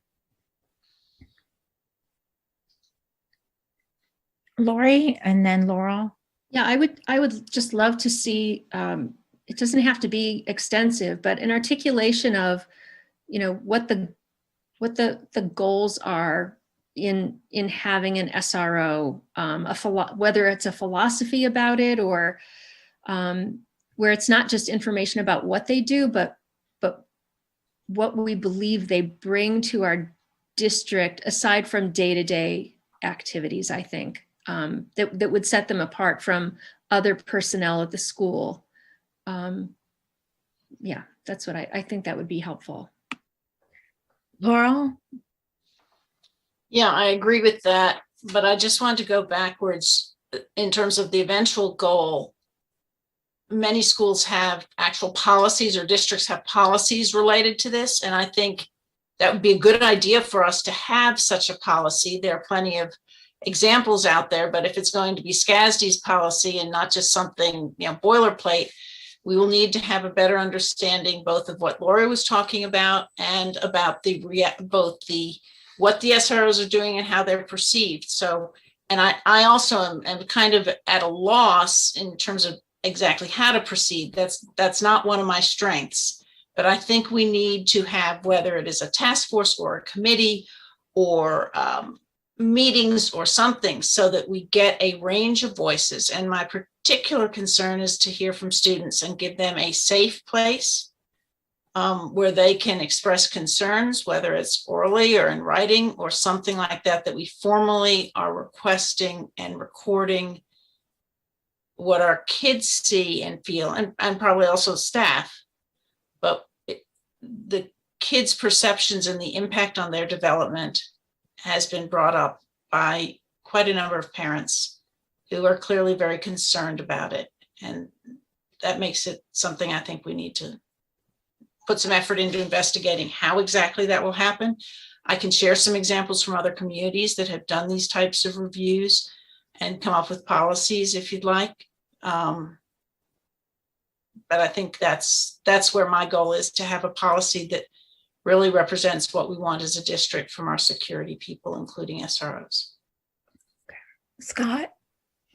Yeah, regardless of where we go with either the request for data or an endpoint, I mean, I just want to make sure that, whatever request that we make, that there's something actionable that's board related that's tied to that request, not just nice to know data or whatever. And I'm not saying anybody said anything that I feel that way, but I just want to make sure that we don't have the administration kind of chasing their tails on data that doesn't actually help us achieve an actionable decision that is board related. And a policy would be board related. A decision on the role of an SRO in the school would be board related, as long as it's tied to a policy and not a personnel kind of a matter. So again, I just want to make sure that as we make whatever the requests are of the administration, that we're thoughtful in terms of the decision that should come from that data. Amy? I think clarity would be greatly appreciated, and if a policy was done, that's great. I mean, the policy, I don't know how this started with SROs here. When I came here 10 years ago, we had 2 SROs. We've expanded to half because of our discussions with the different police departments. But with that said, there was never any clarity of how and expectations from the board. And so that would be my request, to just have clarity from the board majority on what you want from us. I'm going to speak next, so I love you. Thanks. Amy? Oh, darn, I was unmuted. Sorry. My kids were going to bed. I didn't mean to talk over you, Bob. Oh, I no, think we you do. I do think we have some direction and format and framework to continue to approach this. I don't know that we need a separate task force. I do think some of the data that's been requested is somewhat relevant, because I do think there are some big questions about the role at different developmental levels. But I think our equity work really frames this out, right? So we're already in the midst of an equity audit. We're in the midst of then making decisions based on the results of that equity audit I think this is part of that whole process. Granted, it has some additional portions in terms of the roles of SROs and security and safety that's kind of standalone, not wholly or only related to equity, but because a lot of these questions are raised regarding the differences felt by different community members about the presence of an SRO, and then, you know, what roles do they serve? So while it doesn't fit maybe 100% into the framework of our equity work, I think a good 80% or more of the chunk falls into that. So as we move forward on our discussions about discipline data, I mean, I think that's going to be connected to some degree, not connected meaning they're definitely, but we have questions about those interactions, right? So I don't know that we need to recreate the wheel and create a whole nother framework. I think that this fits well within the framework that we're already, the path that we're on, that we can kind of make sure that we're looping back to this discussion within that. So perhaps it's something we keep in, I don't want to use the term parking lot, but it's somewhere on our iterations through our equity updates and our moving forward, and that it fits in that realm. At least to me, I can easily see it fitting into that place, if that makes sense. I don't know how other board members feel. And certainly we've got a lot still left on the agenda tonight that we've got to get through. So maybe this is something that board leadership and Bob kind of circle back on. And maybe we can bring it up again at CCL, Bob, or something like that, in terms of whether, you know, people feel comfortable with looping it into the equity framework or something like that. I don't want to bog us down too far tonight. Jim? Yeah, I think Amy sort of led into my comments is what's next? Where would it go? Would it go back to CCL, or would it, as maybe Laurel suggested, I don't want to put words in your mouth, it'd be a safety policy for the district, or a look at a safety policy for the district, outlining not only what the role of the SRO is, but other security personnel, and then also what other, and I think Lori brought this up first, what other personnel perform safety functions, the counselors, the director of student services, in sort of a more broad security policy. So would that be something that the policy committee would handle, or do you want it to go back to CCL? And maybe, like Amy said, the suggestion would be board leadership meet with the superintendent and decide on what the next step is. I think we need to probably also think about the timeline, or what's a realistic timeline with transitions in Dr. Stout's office and, planning for the next school year. But it does seem to me like policy might be a good place for this, so that because that way we're able to think about it from a higher off the ground lens, in terms of what our expectations are for these roles. So, okay. And I'll just quickly add that what we haven't discussed is the fact that in addition to the school resource officer, we have 2 security staff, 2 employees who work in the high school. And we have some contracted individuals who work with us as well. So there are a number of different roles that are integrated in this process, and this may be best approached, or maybe pragmatically dealt with as a policy question from a much higher level that we can discuss as we go forward. Thanks. Okay, so we'll circle back to it in that framework, as we've discussed. Then I think, and the policy committee has also been where we've had discussions around the equity audit, as well as CCL. So I think some of that will be coming back to the policy committee. Okay, so I'm going to propose that we're going to move to item C and come back to item B. And we will take a brief break after the fall 2021 planning update, so that everyone can have a few minutes break after that before we get into the budget documents. So at this time, I'll turn it over to Dr. O'Donnell to start the presentation on item C. Thank you, Amber. And we'll go ahead and walk through what we prepared. And really, our when we met, it included both Vern, Will, Deirdre, and Chris. So Deirdre and Chris are going to help me walk through this, and just so that we don't have 5 of us on the presentation, but Vern will participate in fielding questions. And our intent here is to help the board understand what we're working toward with the fall. And you know, what we want to do is provide the best experiences for students that we can. And you know, our plan includes daily in-person learning. And we also want to develop quality experiences for students who do remain at home for their learning. And we'll talk a little bit about that. But to be clear, we do not plan to offer a hybrid learning model in the fall. It's not something that is supported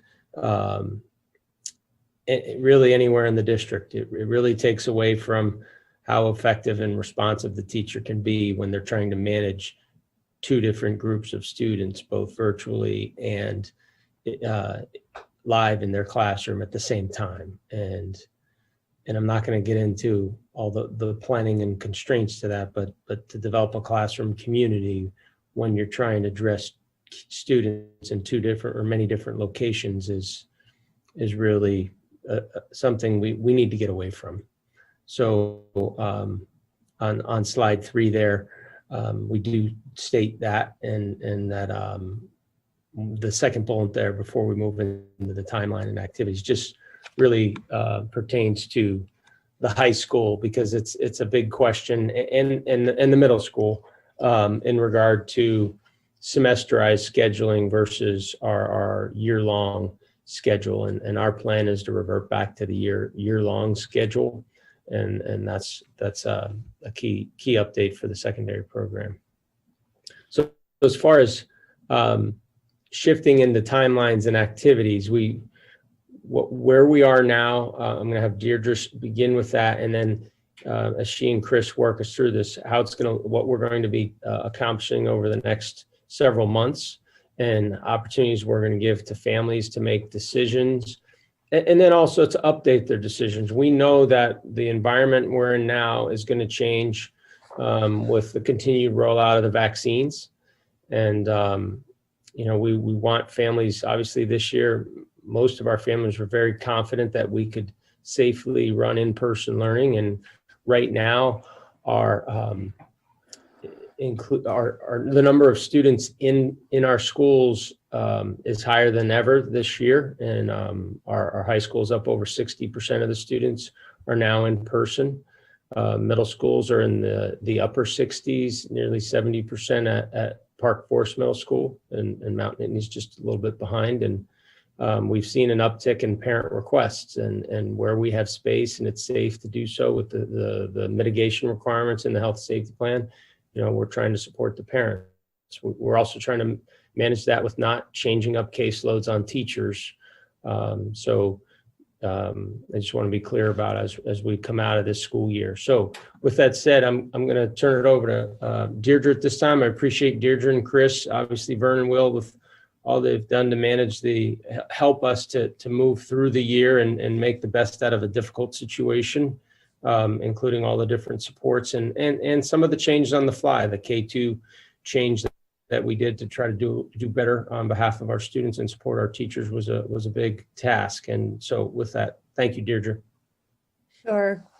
Good evening, Bob and school board. So go to the next slide. Thank you.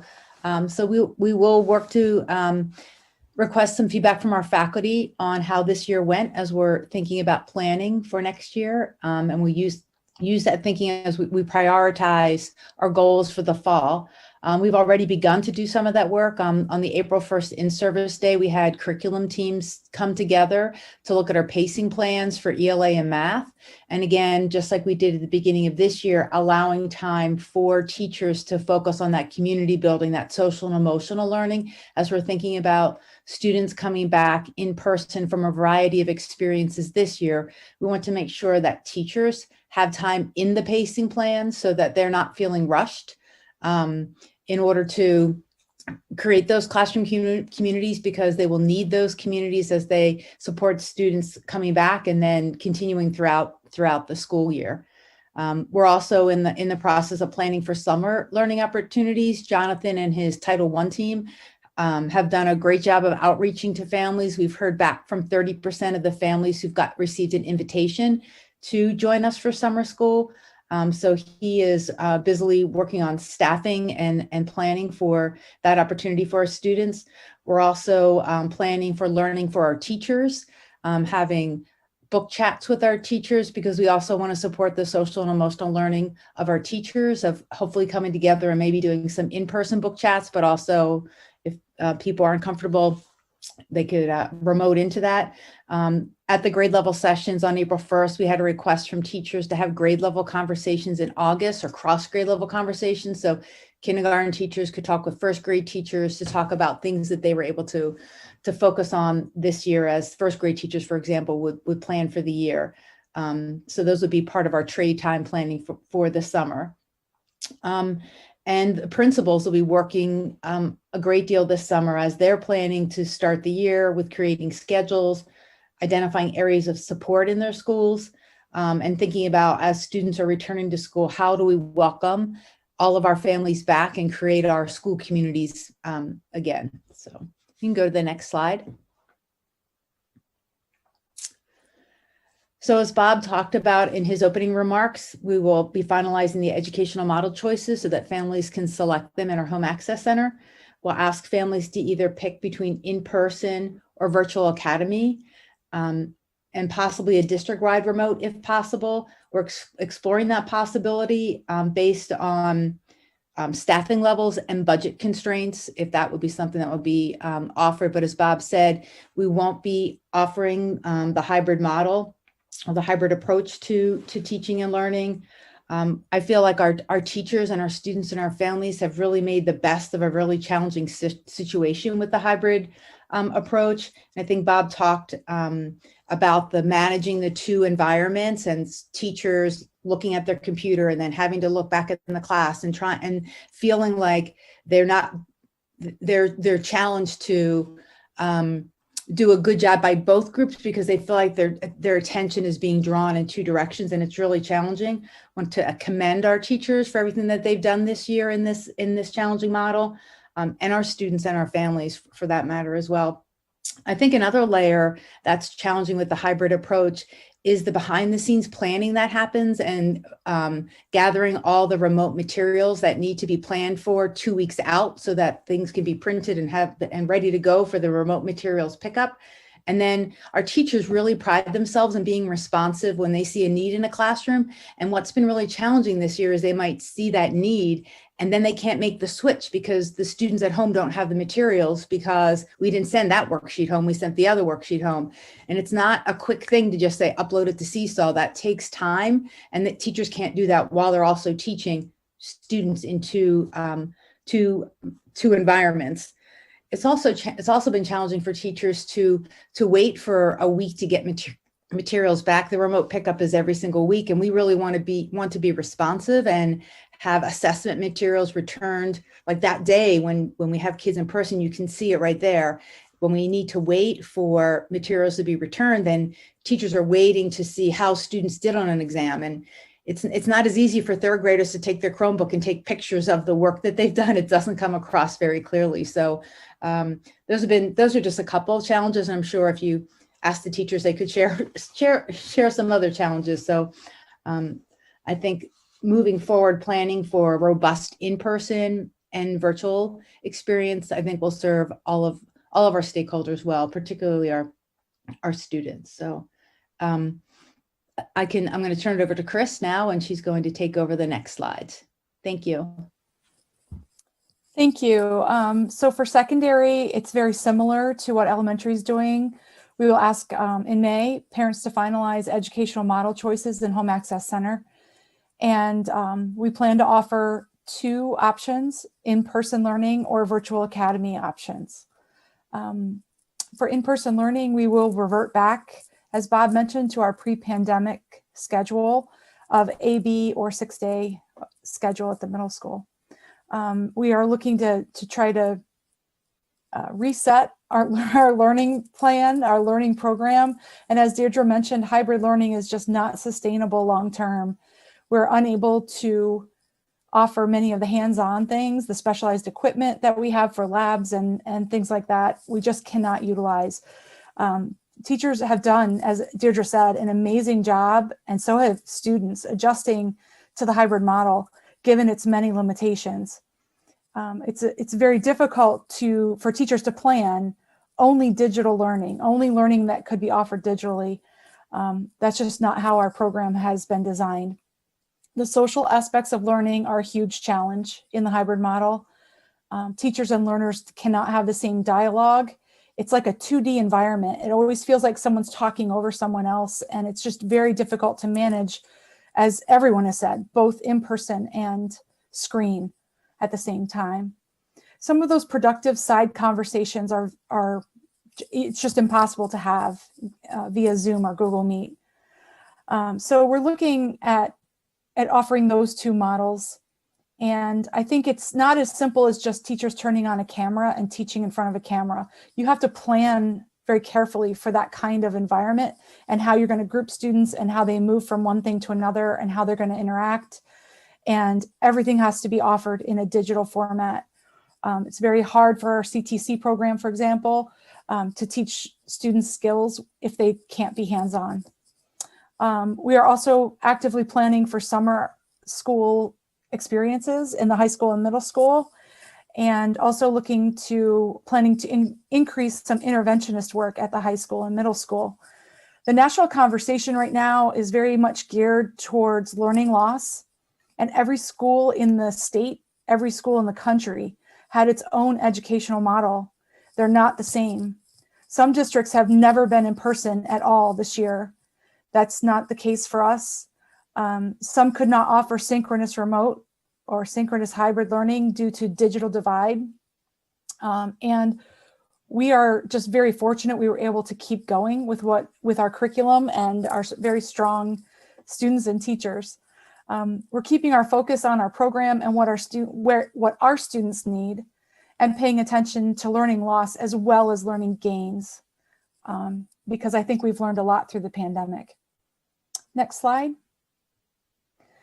So the educational model choices slide, families will be sent the survey to select their educational model choice, and that window will be open from May 24th through June 1st. As information continues to develop, as it does rapidly through the pandemic, parents may update their choices, and they'll have a window from June 28th to July 2nd. These timeframes are pretty important so the district can plan staffing and courses, and we're still operating pretty much at warp speed, even with these timelines, but it gives us a little more time to be responsive and plan. And the next slide for June, we will review the family selections and share that information with the board. And again, just continue to plan and plan and plan. We're offering trade time opportunities. Courses departments, have already started putting together documents. I would call them handoff documents, things that they were able to do well through the pandemic, and maybe any skills or content that they needed to trim through the hybrid model of teaching that we've had. And we're ready to pass those on to the next level of teacher within the department. So we're doing a lot of work to prepare for next year behind the scenes. Bob?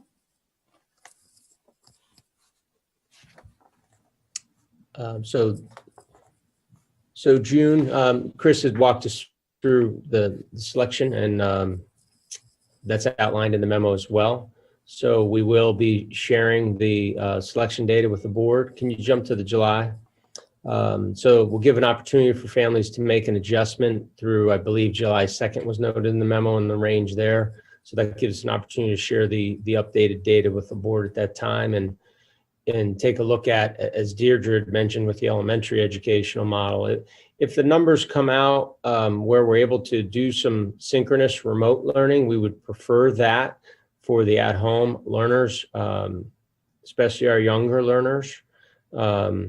With that said, we realize, the staffing levels for the remote program, the in-person program, we want to work through the information from our families and share an update with the board and what we see as something we can do to meet the needs of families that are in person and those who opt to remain at home.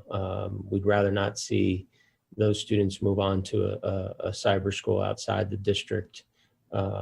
We want to meet their needs and hopefully build them back into our in-school programs with our faculty. So that's an update from our team, and tomorrow I'll be sharing a little bit of information. I'll share this report with our employees and our curriculum offices and our principals. We'll collaborate with our faculty and reflect on the year as far as what we need to focus on as we look to the fall. And, we'll keep everybody posted, but I think the long and short of it is we're very much geared toward providing daily in-person experiences for K through 12 students. And as I said on the front end of the meeting, one of the paths toward that is obviously supporting our community to access vaccination for kids as well. So we'll open it up to questions. We have the team here with us to field your questions. Thanks, Bob. Lori, I see your hand raised. And Thanks. then I know that this presentation was a lot about the logistics of it and the timing of it, but my question is just in terms of addressing learning loss, what information do you both feel like you'll need to know before you can begin to put together a plan? Does it have to do with who's coming back to school? Does it have to do with delivery of education, or are there other things involved to figure that out?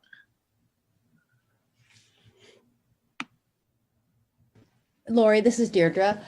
I think at the beginning of the year, our teachers do a really excellent job every year of assessing where students are. And to a point that Chris said when she was talking about the national landscape, we've been so fortunate with the amount of in-person instruction that we've had. I'm not catastrophizing the learning loss. I'm really not thinking it's huge. I think there might be pockets of it, and I think we have supports in place. And I think our teachers are really adept at quickly assessing students, and then we can work together in teams to put supports in place for extra support that students need. And also, again, we've given that time, that buffer time in our curriculum pacing plans. Sometimes it's just exposure that kids need that they didn't get or maybe missed something this year. So I don't know, Chris, if you wanted to add on at the secondary level. Yeah, I think it's an important conversation. And I think we've always had learning loss through weekends, long breaks, summers. We just didn't focus on it as much as we are right now. And since every school had a different model, some schools are looking at a larger gap than others. So I think it's really important for us to look at where students are. Our teachers are used to reviewing. They're good at formative assessment and figuring out where kids are. We're going to add on a piece of learning in secondary, which is the profile of a learner right now. And I think we need to talk about where our learners are right now. They have learned a lot of skills through the pandemic that we can leverage and utilize in our programs. We can create more self-directed, self-navigation kinds of projects. We're also, though, beefing up our intentional efforts at interventions and student supports, both at the middle school and high school, which include increasing supports for students during the day with student work centers, as well as after school support that we weren't able to offer as robustly as we're planning. And so we're working really hard. As far as identifying learning loss, I think every student has had losses and gains. And so we have to look at every student as an individual and where they're at and what they need. That's not really different from how we start any year. It's just more important to keep that in mind now than ever. If I could add one more thing, Lori, Deirdre again, that social emotional piece, teachers and principals will be thinking and reflecting a great deal this summer as we welcome all of our students back to our schools, and how can we as a big school community create, because like being at Radio Park this year, we've not been able to have gatherings with everybody together. So how can we not only build in the classroom communities that our teachers already excel in? That is a priority. You couldn't find a teacher in our district who doesn't value that classroom community, and they will use that to really welcome our students back. We also need to think more broadly as a school. How can we pull all of our kids together so we can feel like a school community again? Thanks. I appreciate that. It's great to hear all that articulated. Laurel? Yeah, thanks. I agree. Very good to see this articulated. I appreciate the effort and thinking that went into this.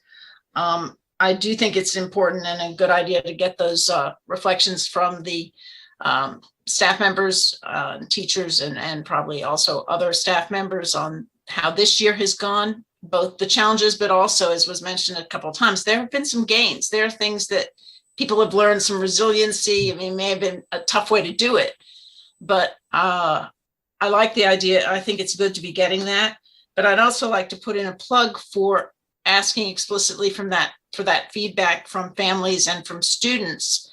So it was mentioned that there will be a survey where people can choose the educational model, but what wasn't clear to me is whether that's sort of a single check here question, or whether there's going to be an opportunity there to give both reflections, possibly add an open-ended if you have questions, and concern, and also to address concerns that people may have for the coming year. So I'm not quite sure how to do that, but I do think that's important to ask, and especially understand, for instance, if people say that they want to continue remote, why might that be? Is there something, especially because we feel strongly about the need for in-person, what might be able to happen to have that family feel better about coming in person? So I want to put in a plug for doing some fairly extensive surveying and offering opportunities, making clear that we want to hear from that feedback from families and students, as well as from our staff. I like the idea of asking them why, Laurel, because I think understanding that one of our concerns with running, if we did offer remote in K-5, would be the amount of change of heart that happens. This year, we've experienced quite a number of families that wanted to make a change, and when we commit to that in a staffing model, that's a pretty rigid commitment. It's just not that flexible, unfortunately. So I do think asking the questions about why they want to be at home, I think, is important to understand, because maybe that can help guide whether we are interacting with them, or maybe there's an issue similar to some of our homeschooling families that come in for part-time. We do that, and that might be an avenue as we evolve forward. So thanks. Just because you triggered it in my mind, I hope that we'll be asking also, we had a number of families that had been district families, but became homeschool families, and reaching out to see and encourage them to come back and check in with them. I'm not sure, what the mechanism would be, but I think that's an important population to check in with, who may well want to return to the district next year. Yeah, I don't know those numbers off the top, but we would still have their information and be able to reach out to them. So I'll check in with, I believe that's Will's office that manages the homeschooling, and thanks, and get something out to those families. Gretchen? Yeah, I just wanted to chime in and contribute the following observation and report of what I've been hearing from families. So this is not data, this is word on the street, but it just, Deirdre, the way that you talked about the very little loss of learning, I hope you are right, more than anything. That's not what I'm hearing from families. I think there's a lot of concern, not only because of the loss of learning from the stretches of remote that everybody had to go through. But also just inevitably because of the uncertainty of the past year, with, for example, elementary sitting at a desk, for that many hours a day, without being able to do what we would normally do in the classrooms, right? That inevitably has an effect. And really, I was just talking about reporting I've heard from families about academics, but also the social emotional component, which obviously across the board is just really heavy. And I'm hearing from physicians, really much more of an effect than anybody could have ever imagined. And for secondary, I just know a lot of kids who point the camera up at the ceiling and, play games on their phones instead of, paying attention. And not that they're not engaged because of the teacher's fault or anything like that, just those remote days of every other day just being what they are, which is that it's hard for all of us, to be on Zoom. But I just didn't want for people to walk away thinking, oh, the school district thinks everything's going to be just fine, because, we don't know yet. I think anybody can at least admit that much, but that everybody is, going to do their best with what they're going to end up with in the fall and the loss of learning that the teachers are going to be dealing with.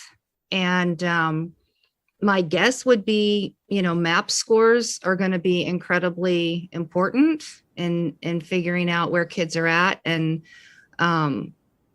for parents to just, and caregivers to just really keep on top of it and make sure that your kiddo's not, under the radar for, spelling or writing or punctuation or, the basics of, of what they're doing in elementary. And then the social emotional for secondary, that's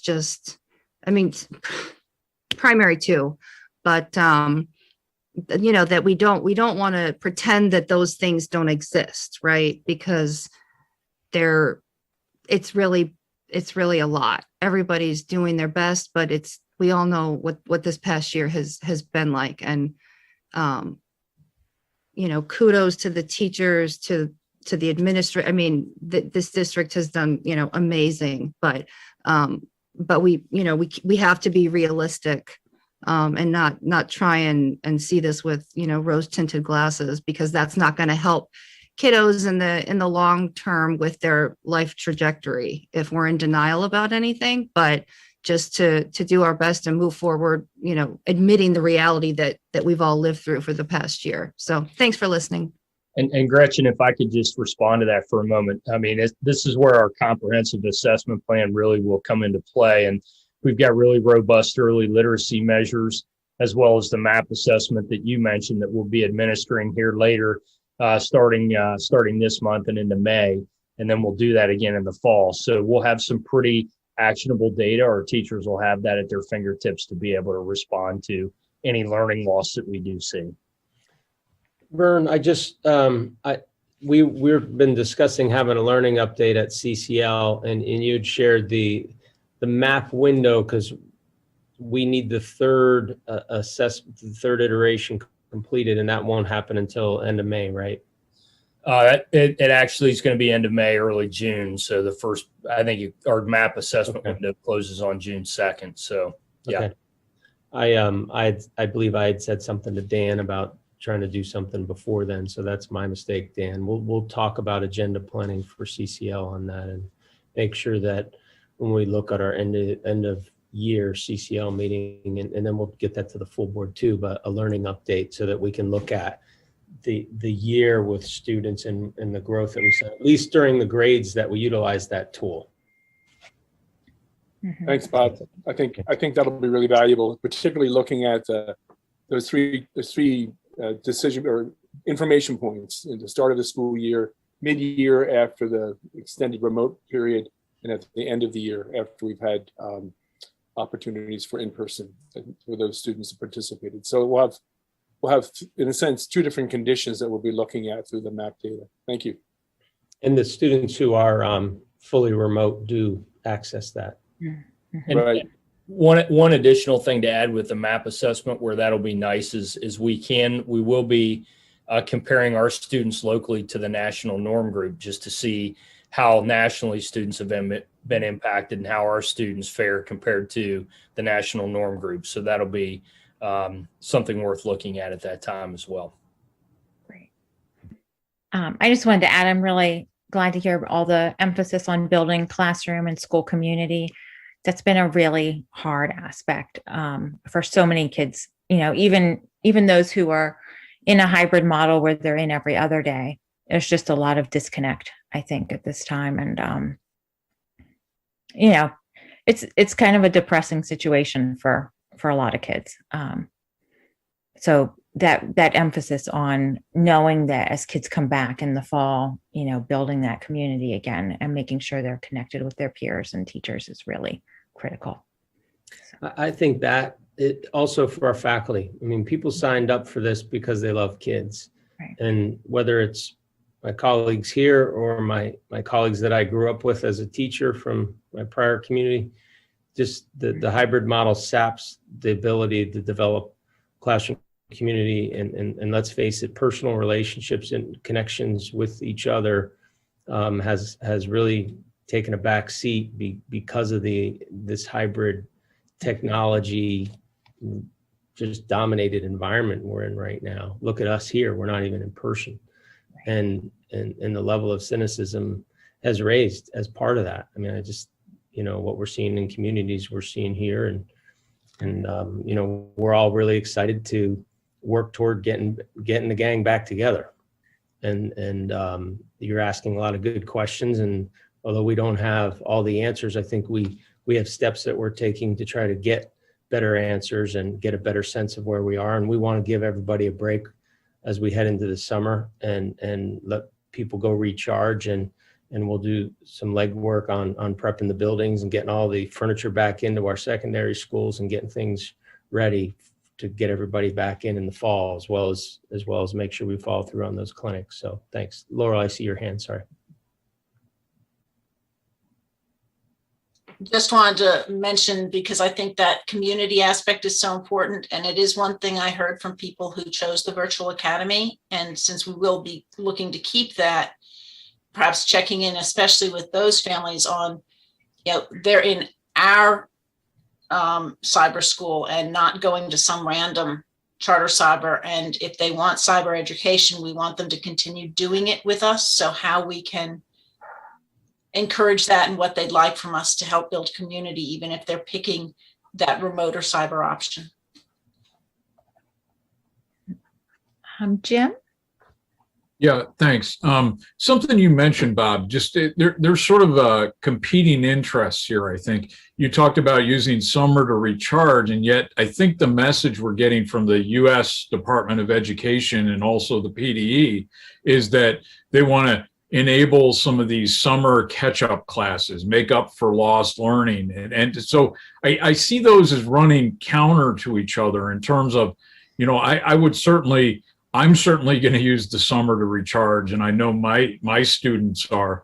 But you know, contrast that with have we lost learning? I think the answer is yes. I would hope that Deirdre's right in terms of it's minimal because of how often we've been in person. But trade that off against should we have summer programs to help, you know, catch the kids up so they're ready for the fall? And then that sort of, in my mind, puts strain on our personnel, right, to work over the summer when they should be recharging, like you said. So I don't know that that's a question. I think it's just a statement of sort of a contradiction.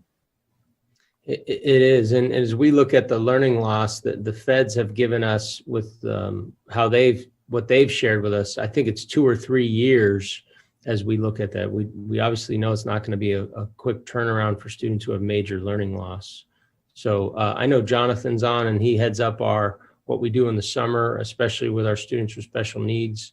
And that's that's been a big planning effort. He's been, although he's principal at Park Forest right now, still, he's been over here doing a lot of district level planning as well. So Jonathan, if you want to speak to some of the summer work that you've been working on.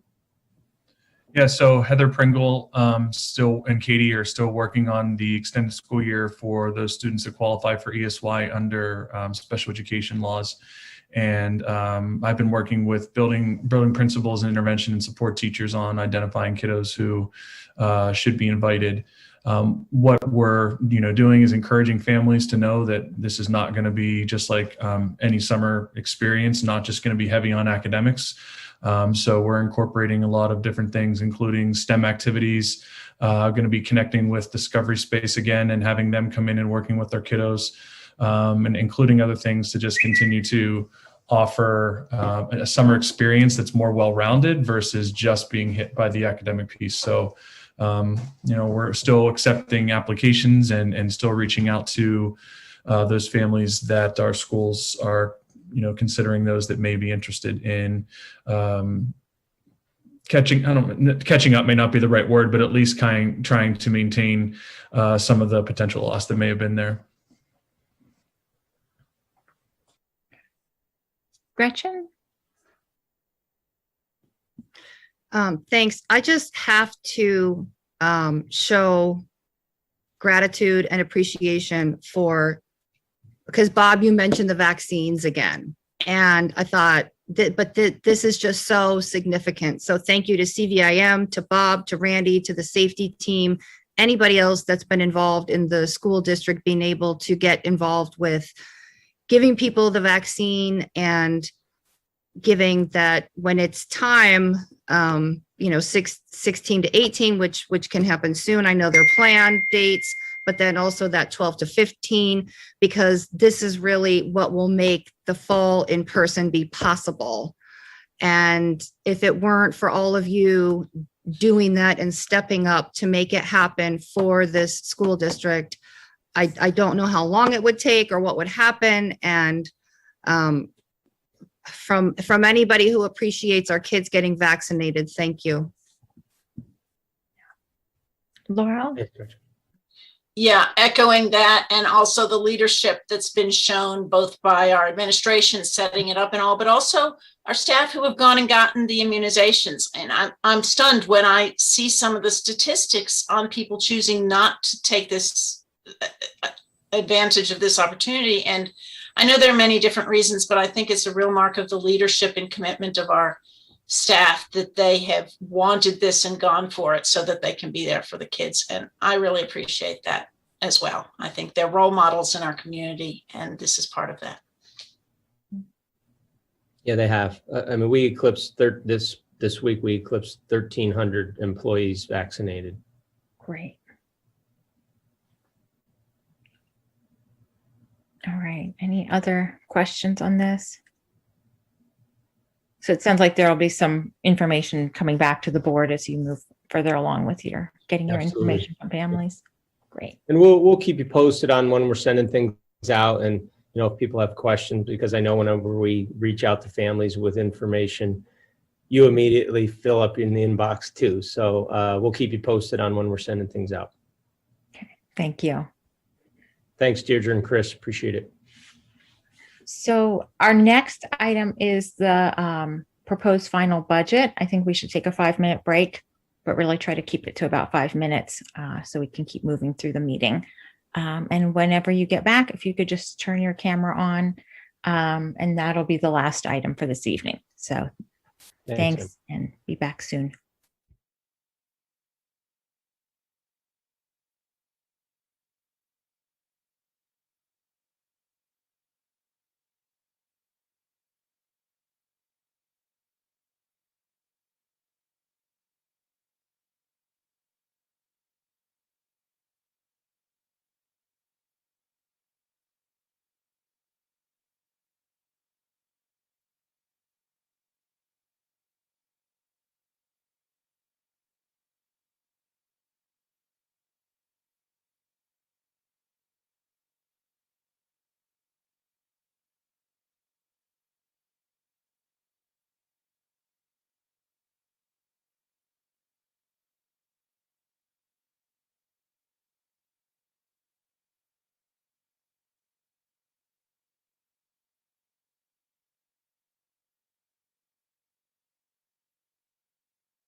That sure went by fast.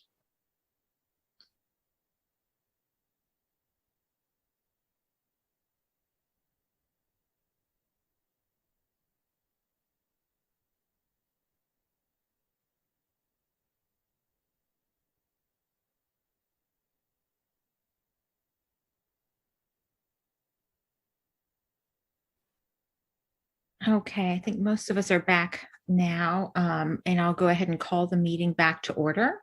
The next item is fiscal stewardship, the 2021-2022 proposed final budget in attachment 6B. We have Randy Brown to present on this, and so I'll turn it over to Randy. I'll just share that our finance team is going to go through the proposed final budget, which was we had discussions in finance committee as well as with the CAC for finance last week, where this information was shared, and our administrative recommendation related to the real estate tax rates remaining the same, to hold the rate again at 21-22 for 21 and 22. And Randy and Donna are going to go ahead and walk us through this. So I'll end it there. Thanks, Randy and Donna. Thank you, Dr. O'Donnell. I'm going to let Megan start off things for us with our annual food service report. So Megan, go ahead, and I have your report up on the screen and I'm sharing with right now. All right. Thank you. Thank you. The Food Service Department annual report typically recaps the fiscal results of the previous year, operations for the current year, and our budget for the upcoming year. This past year certainly was not typical. So while I will touch on the fiscal results, I really would like to recap for you the bigger focus of our department over this past year, which was to support students and provide a safety net for families during the pandemic. When schools closed unexpectedly in March, and with the quick help from the Department of Education and from USDA, my staff was able to begin distributing meals to our community at 3 locations that were designated by the Department of Education as being economically disadvantaged. During those first weeks, we served approximately 530 students meals each day. But by early April, USDA provided some waivers that allowed us to serve 5 breakfasts and 5 lunches at a time to any families who wanted them, and to do it really basically from any location. So we consolidated our operations and began handing meals out at the North Building. So from April until school resumed in August, we distributed an average of 1,200 bags each week, with each bag containing 10 meals. So 12,000 meals each week while schools were closed last year. When schools reopened, USDA again extended waivers that allowed all students learning at home, or those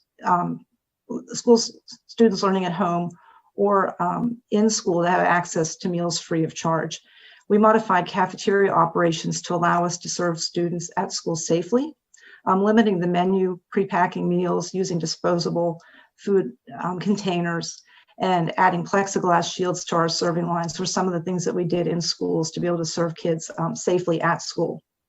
At the same time, we continued our weekly meal distribution for children who were learning at home and who otherwise did not have access to USDA-funded meals. Through the school year, we've handed out between 1,100 and 3,000 bags each week, with more being handed out in the weeks when schools were in full remote. USDA funding to provide free meals has been a win-win. We've been able to support families in our community, easing fiscal worry for some and providing a comforting connection for others. At the same time, the funding has been a great support for our program and replaced lost revenues. So that said, our program did lose $546,000 in the 2020 school year. However, the loss would have been significantly more had we not participated in this USDA program to serve the community.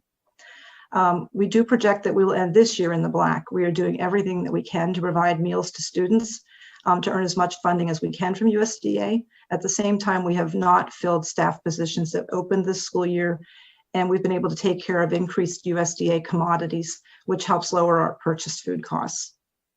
Budgeting for next year has been very difficult. There are just so many questions that we don't know. So I just chose to do the budget very, very conservatively. I do not expect that USDA will continue the program for free meals for kids into next school year. I also anticipate that maybe we'll see some decrease in sales. So I budgeted lower revenues for our program for next year, and at the same time, budgeted higher expenses, expecting that we will refill our staffing positions, expecting that we will have less access to USDA commodities next year. So higher expenses and lower revenues. So the end result for the budget for next year is a $423,000 cost to operate the program for next school year. So this is a very quick recap of the report that I submitted, and I'll be happy to answer any questions you have. But before we do that, I do want to publicly acknowledge the food service staff who has been helping to run this program over the past year. Really, from the very first day when we knew students wouldn't be returning to school, I heard from my staff very quickly about how are we going to take care of kids. And they jumped right in and wanted to do everything we could to continue to serve kids while the schools were closed. They have worked so hard. They've been very careful to be safe so that we're taking care of each other. They've just been so kind to the people we deal with, whether in weekly meals or in the school cafeterias. And one of the silver linings that I have found over the course of this past year is just being able to work with them to serve the community. It's been a difficult year, but I would not trade the time that we've had working together to meet those goals. We are really very, very lucky in the school district to have an amazing food service staff. And I would like to publicly recognize them for the hard work they've put in over the past year. So with all that said, I would be happy to answer any questions you have. Thanks, Thank Megan. you. Outstanding. Thank you. Yeah, it's just been so amazing to watch, the way the food service staff in your office and has served the community this past, year and some months. It's just been like an enormous undertaking, and people in the community I know are just so grateful. So, Dan. And I want to acknowledge, for starters, the level of organization required to plan and implement this distribution, I think, is just overwhelming. I mean, just thinking about the numbers of meals that went out, thinking about aligning all of the work of the volunteers and just the management of the coming and going of members of our community who are seeking assistance in this pandemic. I think it was just fantastic to see all the work that went into it and how effectively it was accomplished. Thank you, Megan. And please let your staff know how much appreciated it is by the community. Absolutely. I will say one of the things that was really nice was, while this was a program to help families who needed it financially, it really was a program to help all families. And I think that was one of the things I've really appreciated over the past year, that sometimes it is helping a family out financially. But we often heard from families that really appreciated the program because their child was learning at home, but got to have school lunch at home and have that connection. So that was really, really nice. Yeah, I've heard that from a lot of families, like that it was very, exciting to be able to get like the cheese pretzel that they were used to at school and have that at home. So, yeah. Laurel?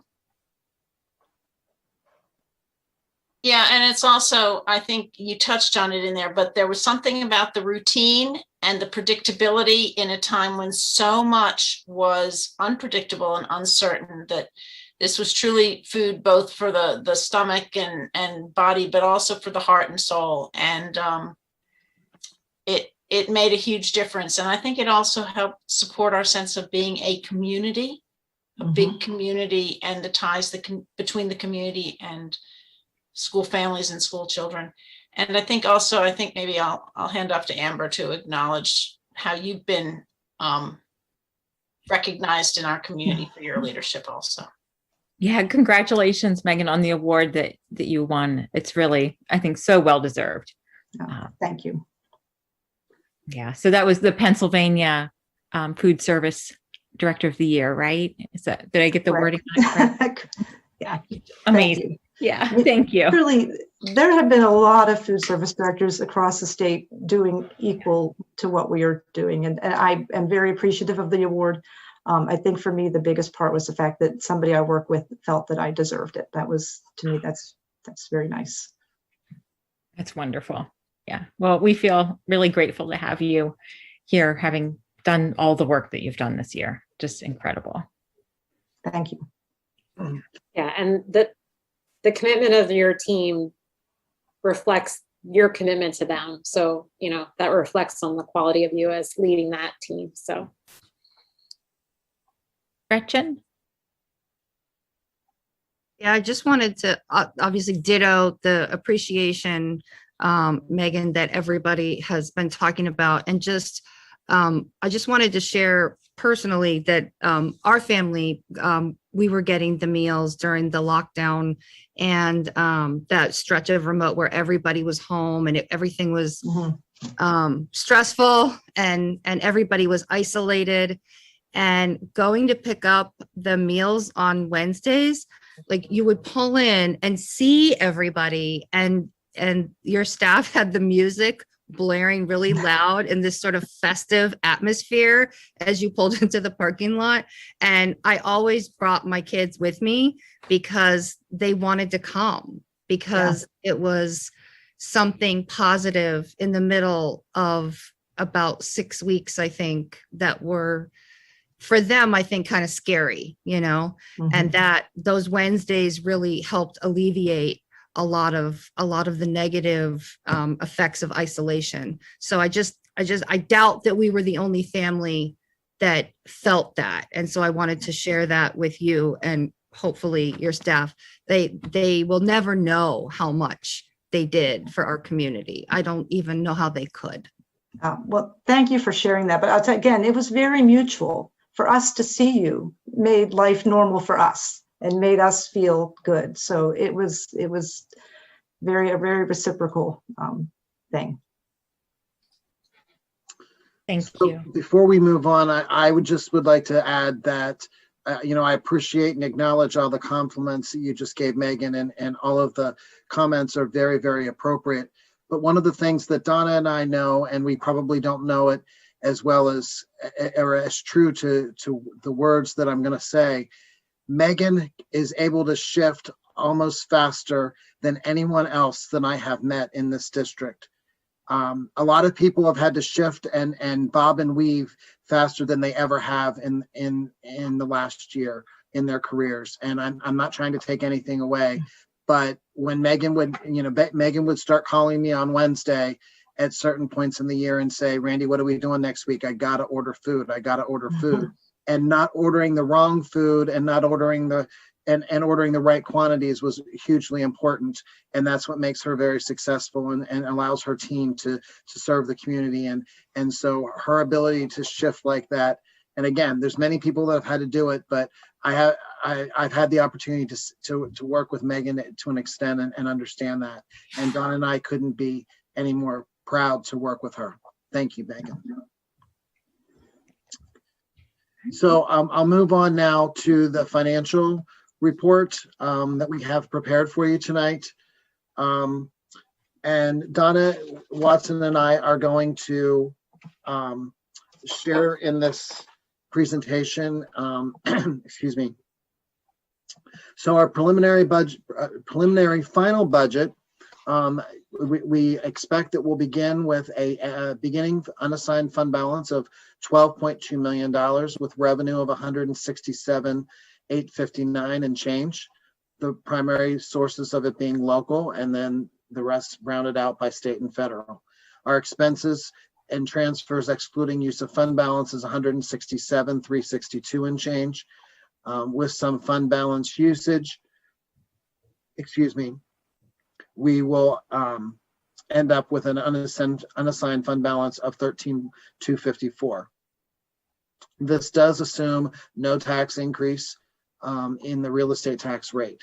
And just as a point of clarification for an information, at the last board meeting, we talked about some recent increases in our earned income tax revenue, and that does generate an additional almost $7.5 million through 25-26. The impact of a 1% real estate tax increase in the budget year over that same time period would be about $5.6 million. So the earned income tax assumption that we have built in of improved revenue stream is fairly significant. And we believe that will be true, but we obviously need to monitor that very carefully, and we will continue to do so. As we know from each year, our local portion is obviously our largest source of revenue, and this year it is projected to be about 78%. This slide is a typical slide that you see going back to 2003-04, showing the actual real estate tax increase compared to the Act 1 index that began in 2006-07. In our budgeted projections beyond the current budget year of 21-22, we will include a real estate tax increase of 1% in the next year, and then in the following years it'll be 2%. That 2% is derived from our 5-year average, which typically runs about 2%. Donna, I think you were going to talk about the supplemental tax rebate program. Sure. Our budget includes $100,000 that we've set aside. That's the amount that we've budgeted over the last years that we've had this program. We'll distribute the applications with the tax bills on July 1st. You may recall that last year the board approved accepting applications early because the state started distributing the checks for their program early. We're watching that. We haven't seen any mention of that yet this year. The current program, the due date is by June 30th to accept applications. Again, last year, the board approved just extending that deadline to July 31st. When the tax due date moved to July 15th, we could see that the applications were coming in slower. Applications are a little bit slower this year because of a change that the state made in their website. But we think given that the tax filing due date is May 17th, there shouldn't be a reason to extend. In the next slide, we show what our rebates have been over the past years that we've had this program. And in the first section, you'll see where we are to date. So the blue column, the largest column, is our total rebates. And then we show by range of rebate amount, the volume and the dollars of rebates that have been distributed. So looking at our expenses by function, our instructional expense is 59%, support services is about 30% or $50 million, and other expenses and financing uses and operation of non-instructional services round out the rest of our expenses. This is very similar to other budget years. When we're looking at instructional expenses, there are vastly regular programs and then special programs, and then our other smaller programs round out the remainder. Support services, you can see there's a wide variety from support services for students, operating student and maintenance of plant, student transportation, administration, central services, and staff services. Other expenses include debt service, which is the vast majority, and then budgetary reserve, capital projects, and other transfers. Looking at expenses by object, here we have our salaries and benefits account for 75%. The next largest is capital related, and then all of your other services, charter school, supplies and equipment, round out the remainder of our expenditures. Donna, would you talk about our expense matrix, please? Sure. The expense matrix across the top are the objects or the traditional financial statement categories of salaries and benefits. And along the rows, you'll see the functional breakout of expenses. So this matrix then shows us where the budget dollars are being budgeted.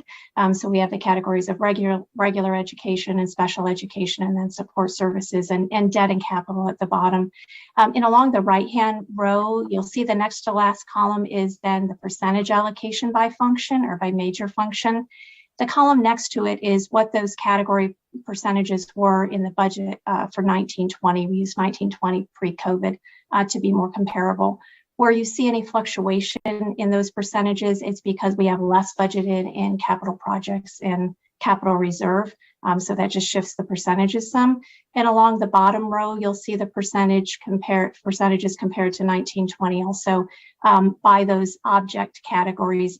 And again, the shift is primarily due to the change in the dollar amount that's budgeted for capital related items.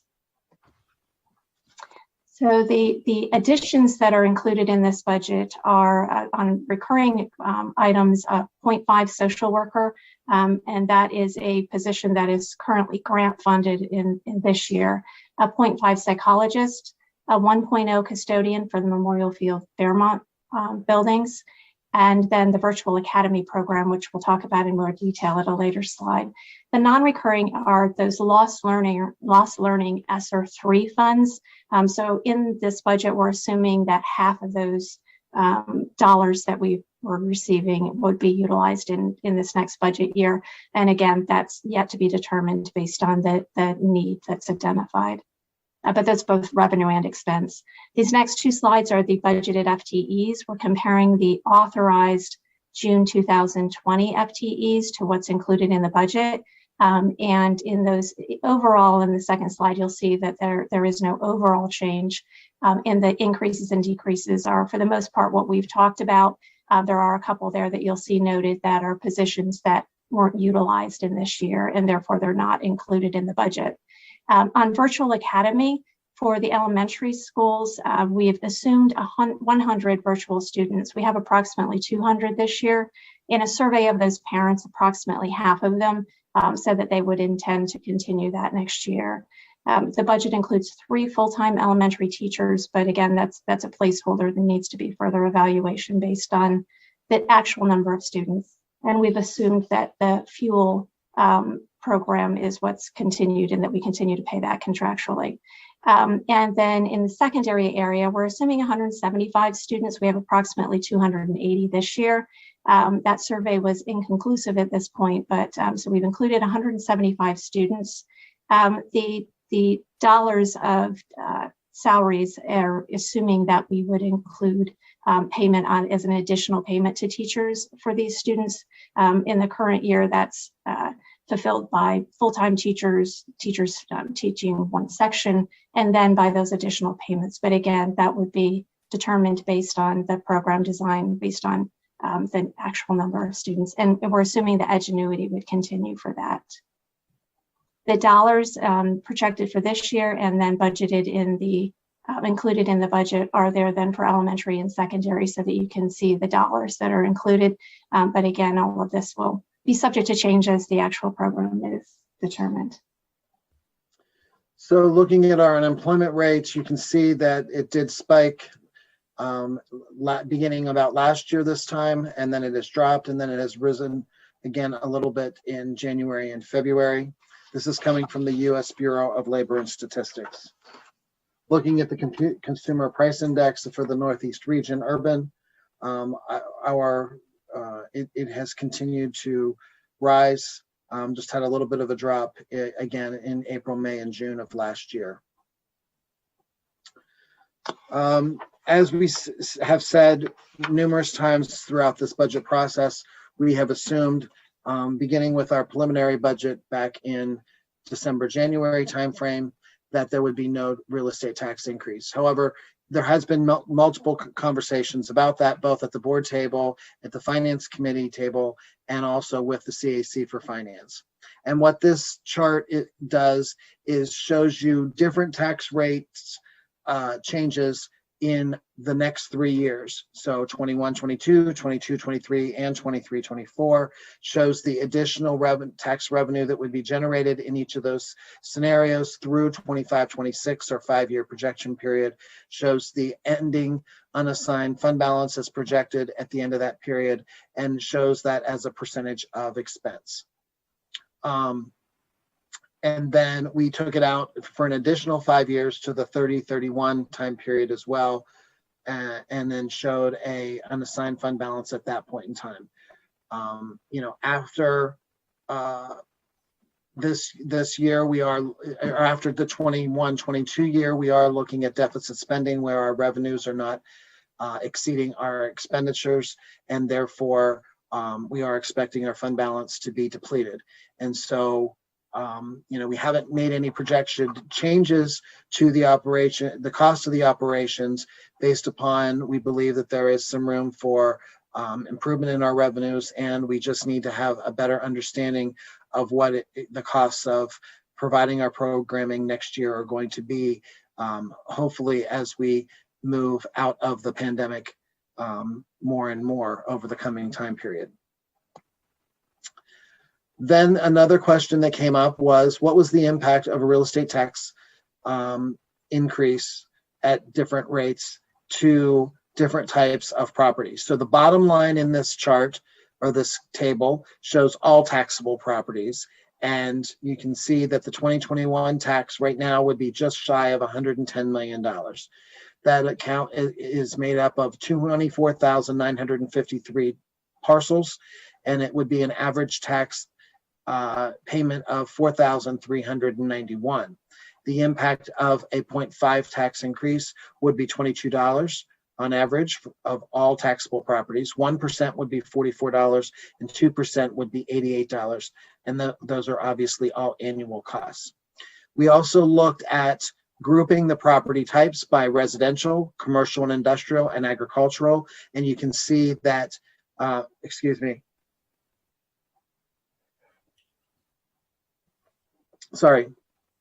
can see that obviously our commercial and industrial, although they do not have a large amount of properties, they obviously have a high assessed value, and therefore their average tax bill is quite high, much higher than the average of all total properties, as well as comparing to residential and agricultural, and therefore the impact of a tax increase would be much higher on those property owners as well. Again, this is information that we've shared with the Finance Committee and the CAC for Finance. We wanted to make sure that the board had access to this information. And, if there's any desire to have any further discussion and direction on a tax increase being included in this proposed budget, obviously until the final budget is approved in early June, where the board can provide that direction and should do so at its early possible time. So we have a May 3rd meeting where we'll ask for your approval of the proposed final budget. May 12th will be a Finance and Audit Committee as well as the CAC Committee, and then a board meeting and budget hearing on May 24th, and then adopt the final budget. In closure, related to comments from the CAC, I don't want to take any thunder from Ms. Zidney, but I will just very briefly talk about the fact that we specifically asked those present from the CAC to provide input on the pros and cons of a tax increase or maintaining the same tax rate. And it was quite honestly about a split. Several of the members felt very strongly about a small increase for this year, given the long-range forecast for deficit spending and depleting fund balance.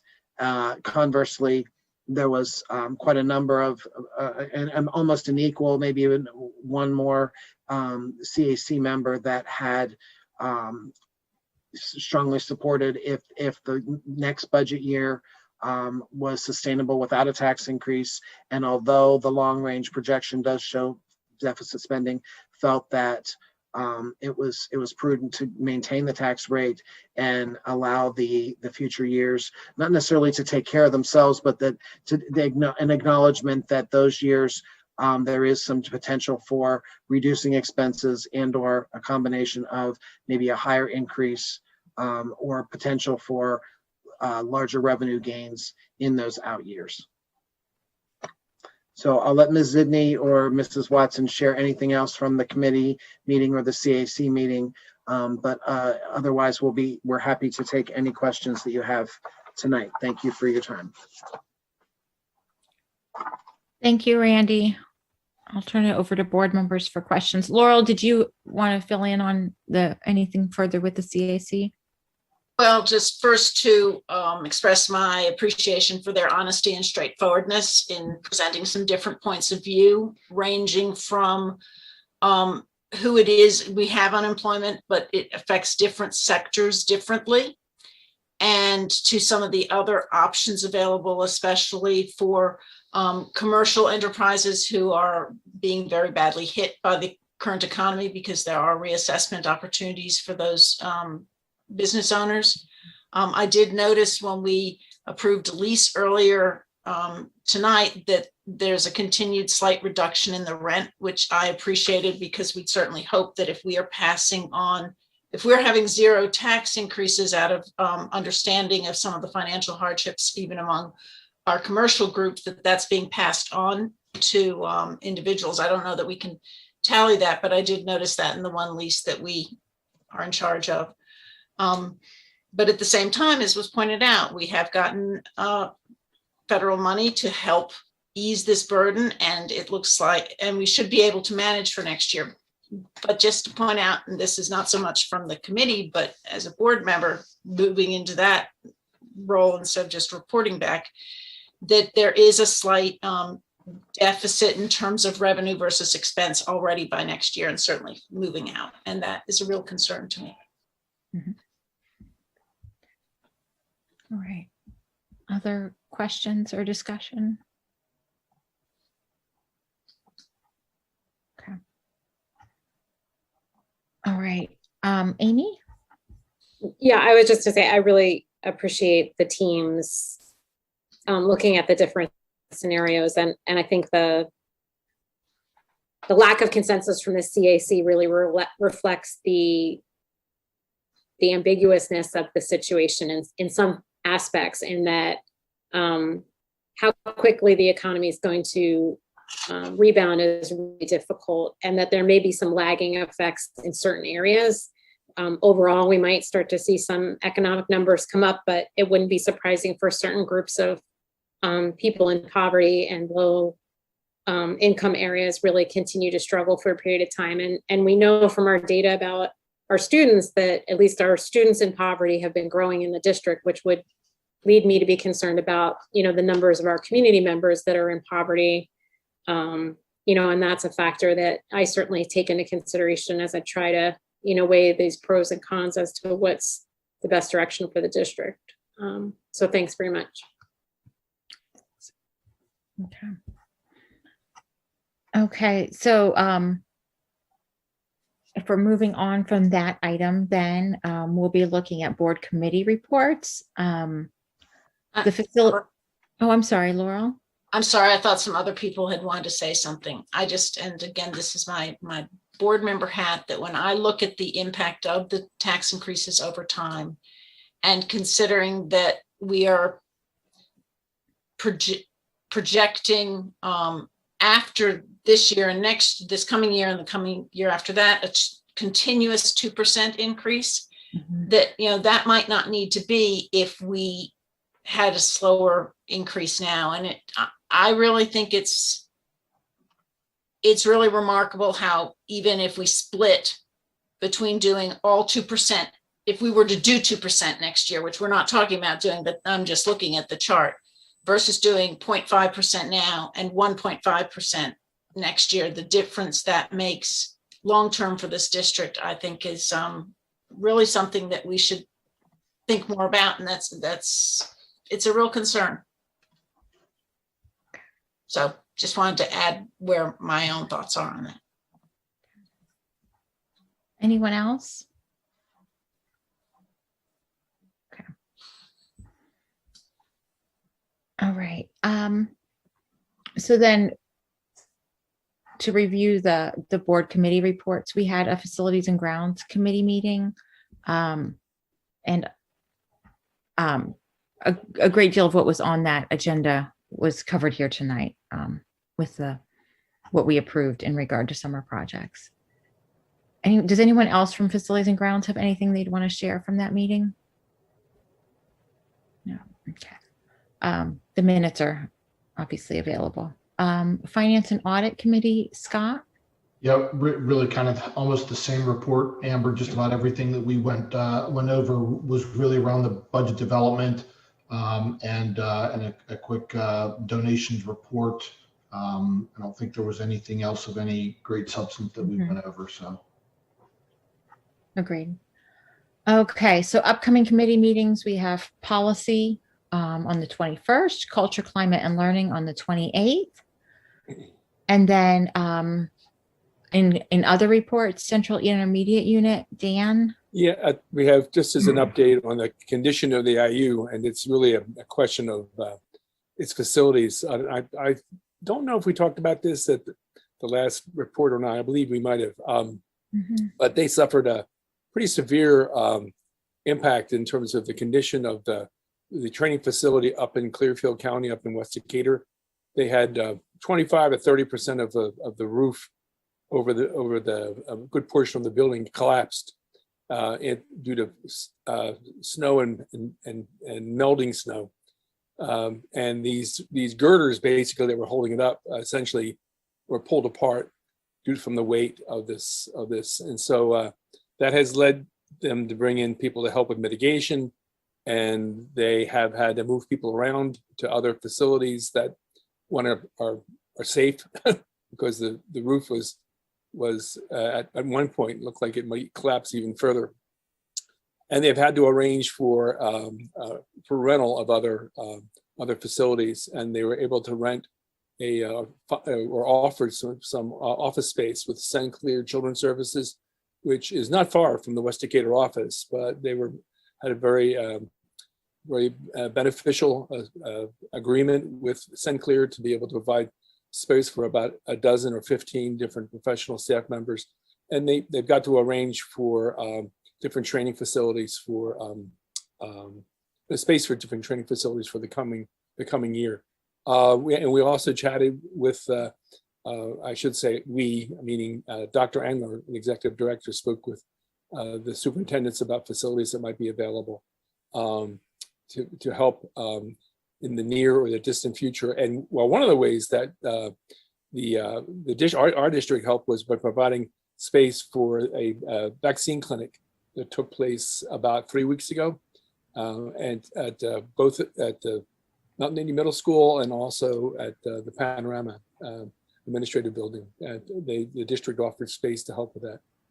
But right now we're kind of reeling, in a sense, trying to recover from that loss and finding ways to deal with it in the immediate time period, but also planning for next year. So Bob, I saw your hand come up. Yeah. Well, no, I actually have something else I was saying, but yeah, when Francine called me, she was a little distressed by what was going on. And it worked out, but I didn't go and ask our operations team. I just said yes immediately for a variety of reasons, as you can imagine. Right. And then our operations team and the Mountain Indian principals, they made it happen. So, but it ended up working out obviously on our end, but they've been going through quite a bit because that's a very important space for them. Yep. So we still rent a facility over by the mall here, which we have a lease that ends, I think, in about a year's time. And so that provides additional space. And we're going to be improving its sound insulation capacity because of sometimes the contents of a meeting in one room bleeds into the next. And it being a special education organization, you really have to be concerned about confidentiality and so on. So they're working, finding different ways to try to kind of find their way through this crisis, anticipating the additional responsibilities for some of the trainings to support the member districts post-COVID. So anyway, that's it in a very long nutshell. Okay. Thank you. Amber, for upcoming meetings, I apologize. We needed to request a special finance committee meeting to schedule the update from the foundation regarding the foundation MOU. Mm-hmm. So that is that scheduled? Yeah, next Monday at 12:30. So I apologize. Okay. Yep.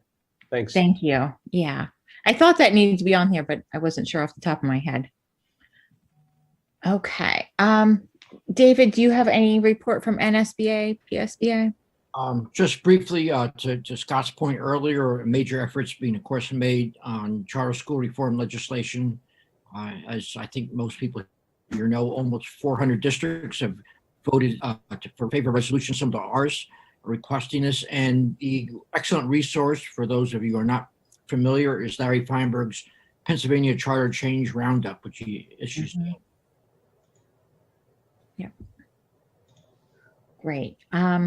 Scott, is there a report from the foundation? Yep, just real quick, we continue to talk through alternatives for the maroon and gray, for trying to do something in 2021, but not having a formal event again until 2022. There was some conversation and update relative to the Memorial Field scoreboard situation and some disappointment and frustration associated with that, but trying to move things forward, trying to work through some fall events for Memorial Field and also some donor recognition. We did a proposed budget for 21-22, and the big thing is just spend a lot of time talking through the MOU from the foundation standpoint and what we wanted to try to achieve, and then also talk through the fall grant timeline schedule. So that's pretty much it. The next meeting date is scheduled for May 5th. Thank you. Okay. Are there any CAC reports? I'm on athletics. We have not had a meeting recently. Any others that have had meetings? Health and safety is coming up this Thursday. Great. Jim, was there a technology meeting? There was, and I pretty much described it to you earlier when the policy 815.1 came up. We reviewed the regulation, gave some feedback to Justin, and he's going to come back with another iteration of it. So for our next meeting, which will be in not this month but next. We also had a meeting of the local advisory committee for the CTC to plan our Perkins loan. Perkins loans is how the career technology is funded. And we had a sort of a planning and priorities for the request for the Perkins loan. We had that on the 13th of April. And that it was shorter than expected. And I think we got all our priorities in. So that was good. Great. Thank you. Okay. Any other reports? Okay, then we will move on to public comment. If anyone's here who would like to make a public comment, you can please use the raise hand feature in Zoom. And then you would want to state your name and where you're from, and each individual is limited to comments of up to 2 minutes as time permits for items on the agenda or related to board business. If anyone would like to make a comment. Okay, not seeing anyone. We'll move on to future agenda planning. Our next regular meeting is May 3rd. The proposed final budget is an action item at this meeting. So at this time, I would like to call for a motion to adjourn the meeting. Grant, so moved. Leah, second. Okay, great. That's been moved and seconded. All in favor of adjourning? Aye. Aye.